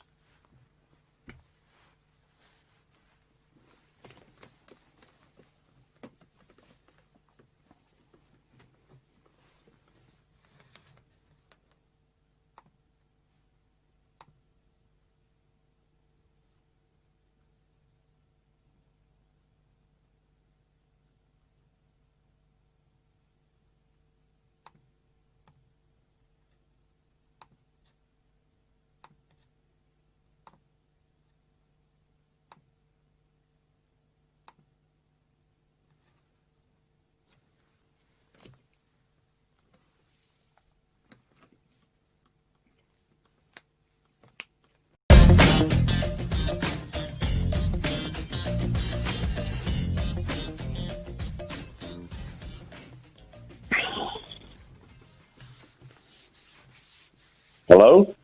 Hello. Is that Iain? Yep. Yeah, I was surfing the radio, and I suddenly come across you in this silent mode, and it's totally entranced me. Because the radio is full of endless hype, people babbling on about rubbish. I thought, this guy's just put his foot on the brake there, and that's not allowed. So you've shattered everything but just by being silent. You've actually destroyed commercial radio. And you know what? Because it's so unusual and novel, I just couldn't switch you off. So I've been listening to you to see how long you can sustain it for before someone says, Iain, you're getting paid to do this. You're getting paid to be a gob and to talk. and silence is not allowed. Now, either you're a madman and you want to get sacked, or you've got a better job to go to. Or you've stumbled across a unique way of doing radio, which I've decided is you create space for other people. I mean, every presenter on the radio wants to dominate the conversation. They give you 2 seconds to say something, and they pour out their ideas and just drown you out. And if you make a fool of them, they just cut you off. But by being silent, you're allowing people to unwind on the radio. And it might work, but you probably have to try this, Iain, for a good length of time. I mean, a one-off won't do. I mean, this could be new experimental radio, totally avant-garde, or as John Lennon said, French for bullshit. But you could just keep that silence rolling, and people will ring up to fill the silence. Because there's one thing in the modern age that we cannot tolerate, and that's silence. Because we have to listen to ourselves then. We have to listen to our own mind, our own thoughts, our own hearts, our own feelings, and we start to panic a bit because we're so used to being bombarded by the media, by other people's ideas, that we've lost the habit of thinking for ourselves. But if you could create a whole, I mean, I'd love it. Instead of being called talk radio, call it the radio of silence. And if people want to come on and say nothing, but just commune with you in silence, and I wonder what would happen then. I mean, how long could we last for? I'm tempted to go silent myself, but you know, it doesn't feel normal. It feels like we're stepping out into outer space, you know. And I like gravity. I like to be pulled back down to earth. I like to have some rock under my feet, you know. And on the radio, that's sound. Because if you kill the sound, what is it but space? Empty space. And it's a vacuum. And as we know, nature loads a vacuum. So we'll always fill it with something. So it's not you talking. It's going to have to be somebody else. But, and this is the sad part, you pick up the check, and all we get is a chance to speak. Now, I don't begrudge you that check, Iain, because obviously you're a professional guy, and you've got to where you are because you've got talent, and you've got your own show on a national radio station, and you know, people enjoy your show, obviously. But I think it's obligatory for you to speak and to create the discussion. I mean, I like listening to the newspapers, you know, because I don't read. Nobody reads newspapers these days. You go in a supermarket, you get these big bundles of newspapers, and nobody buys them anymore. So the only time I get to know what's in the newspapers is when I listen to the radio, and the radio host tells you what the headlines are and what the big stories are. Of course, you see them on the internet as well. But, you know, maybe you should just use a bit of silence and still tell us what's in the newspapers, because that's a public service you're providing there. And we're dependent on that, Iain. Otherwise, we won't know what rubbish is in the newspapers. Okay, Iain. Hello? Is there anybody out there? Have I been cut off?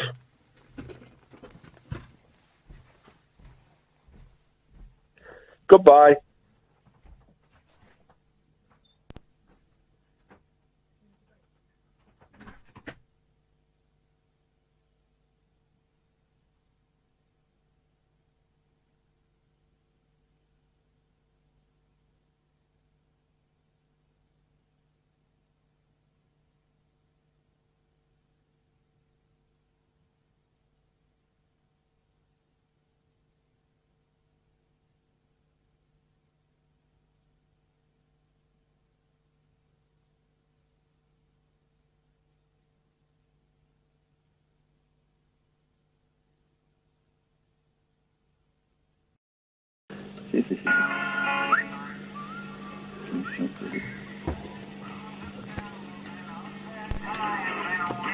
Someone's joined us. Hello?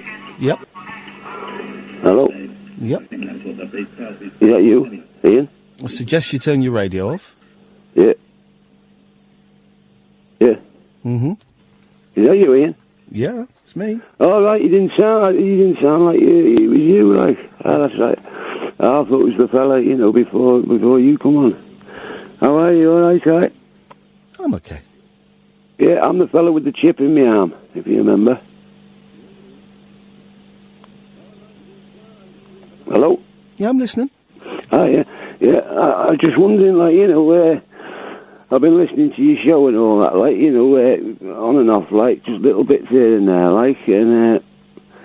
I just phoning up, to say, I'm feeling a little bit better, you seem to be feeling better, don't you? Because you with your medication and all that,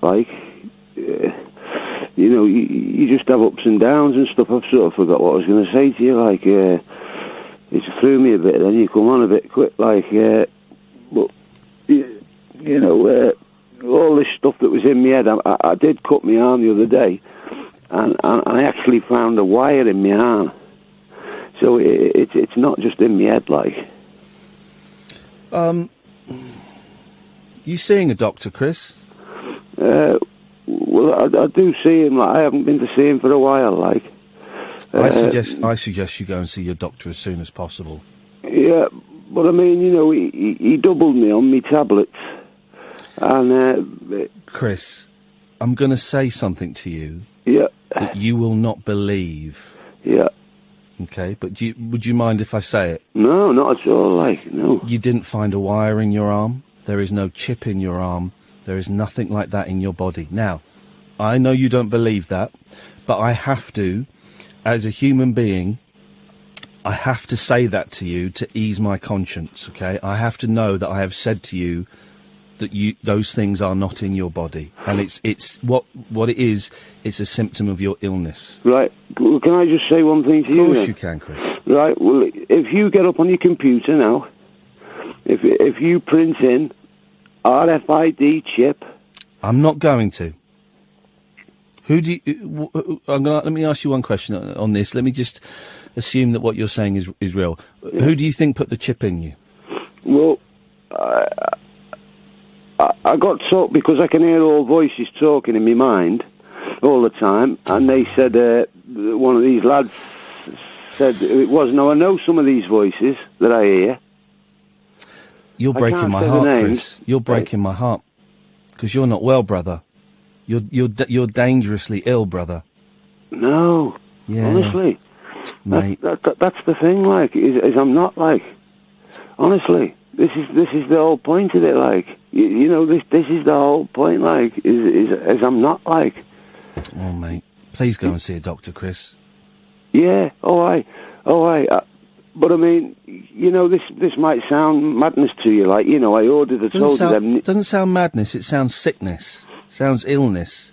In the same way that cancer is an illness, and asthma is an illness, and I know you don't hear me and you don't believe me, and that's fine because you've got your own reality. And I call you brother because you are a brother. You're a man who is struggling with something really, really tough. And I hope that one day we'll speak and we'll laugh about this phone conversation. I really do. Yeah, I mean, my arms blew up the other day. It blew up. And you could see where it blew up in a round, half moon shape, and you could feel the wires. Anyway, so just give me a little arm and neck, and you could. I'm not, You don't take cocaine, do you, Chris? I mean, like I said to you last time, I dabbled to you. Yeah. No. Well, when was the last time you took cocaine? If you don't mind me asking, and we won't. No one knows your surname, no one knows your phone number.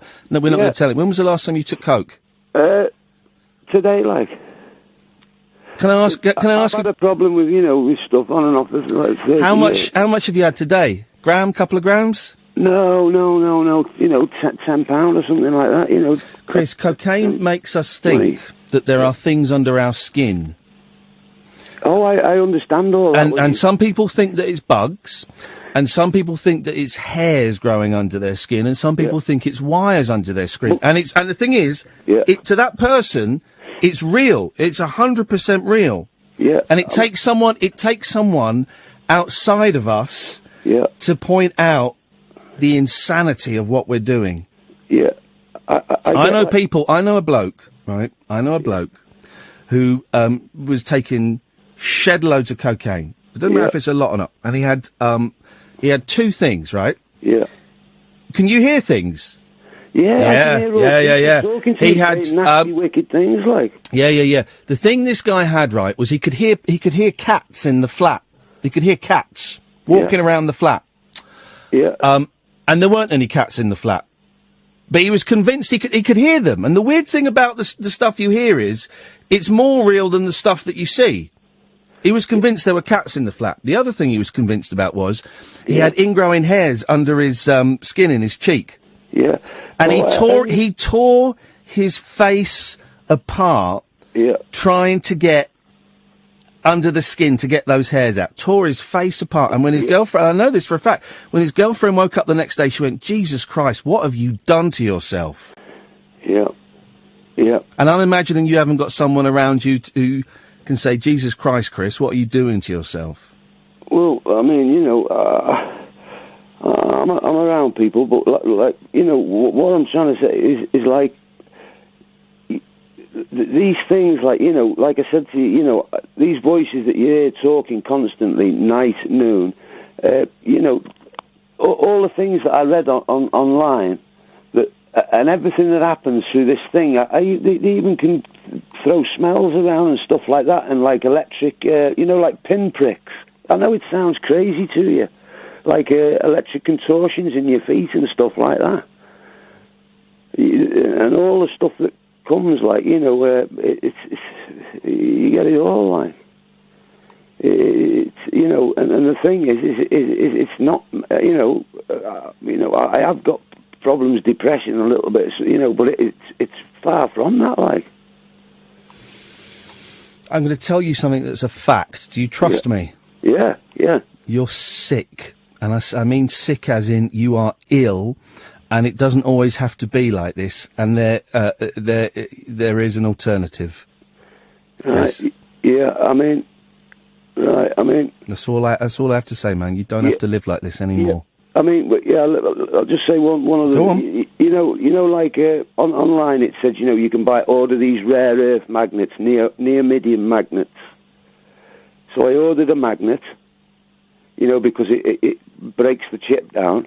And when I hold it just above my skin, you can feel the magnet pulling like anything. When you put two magnets together and it pulls, that feeling. Yeah, I do. The mind is very suggestible. Pardon? The mind is very suggestible. Yeah, well. I wish you the best of luck, man. And I really hope that one day, I hope that whether I'm right or you're right, that one day we can laugh about this conversation. Yeah. And I do feel fine in myself, other than that, like, Don't cut your flesh anymore, Chris. No, it was only a little nick. Because my arm blew up and I just nicked it, like, Don't cut your flesh anymore. Yeah. That ain't going to sort anything. You're not a surgeon. Let a surgeon do that.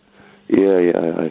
Sleep well, Chris. I just thought I'd give you the call anyway. I appreciate it. We'll speak again soon, brother. Okay, then, all right. Take care.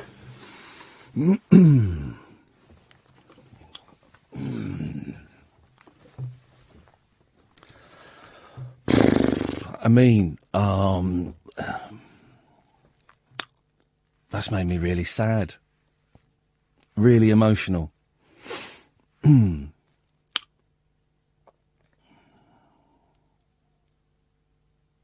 Also makes me think that doing this was, the holding back on the performance aspect of the show was the right thing to do, because if we'd have been going through the papers and doing the act, maybe Chris wouldn't have phoned in, and we wouldn't have got a glimpse into, I don't know if it's addiction, I don't know if it's mental illness, I don't know.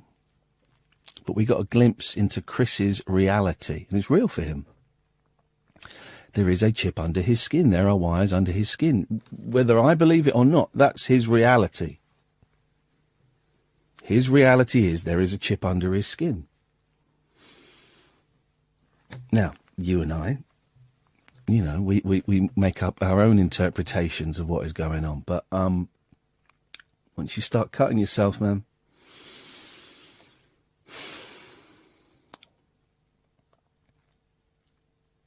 it's a slippery slope. You not got your piano there, have you? Yeah, I have. Yeah, it's downstairs. Could we have a listen? All right then. Yeah, I'll go get it. Go on, we'll have a look. We've got 3 minutes. So go on, the end of the show's yours. All right. Apt that we'll be listening to the entertainer. Okay. I'll put my shoes on. It's going to sound awful. I've only been trying for a couple of hours. I'll try not to wake my kids up.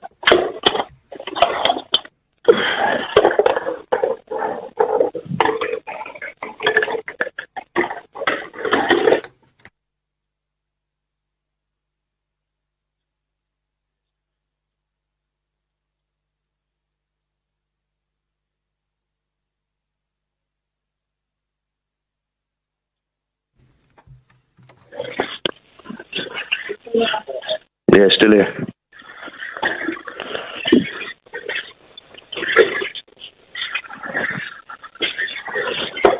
I'll have to move the phone away from the piano, will I?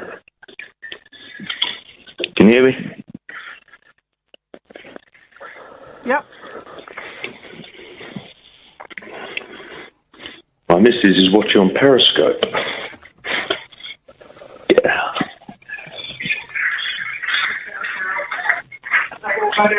Yeah. Turn it on. Turn it down. Oh.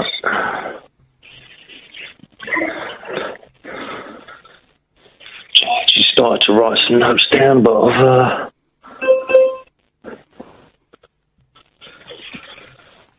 Okay, you ready? This is all I've learned so far.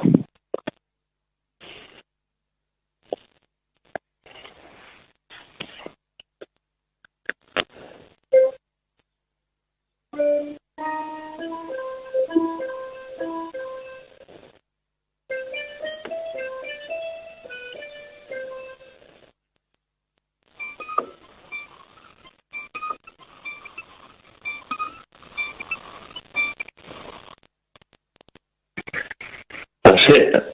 Only with the right hand.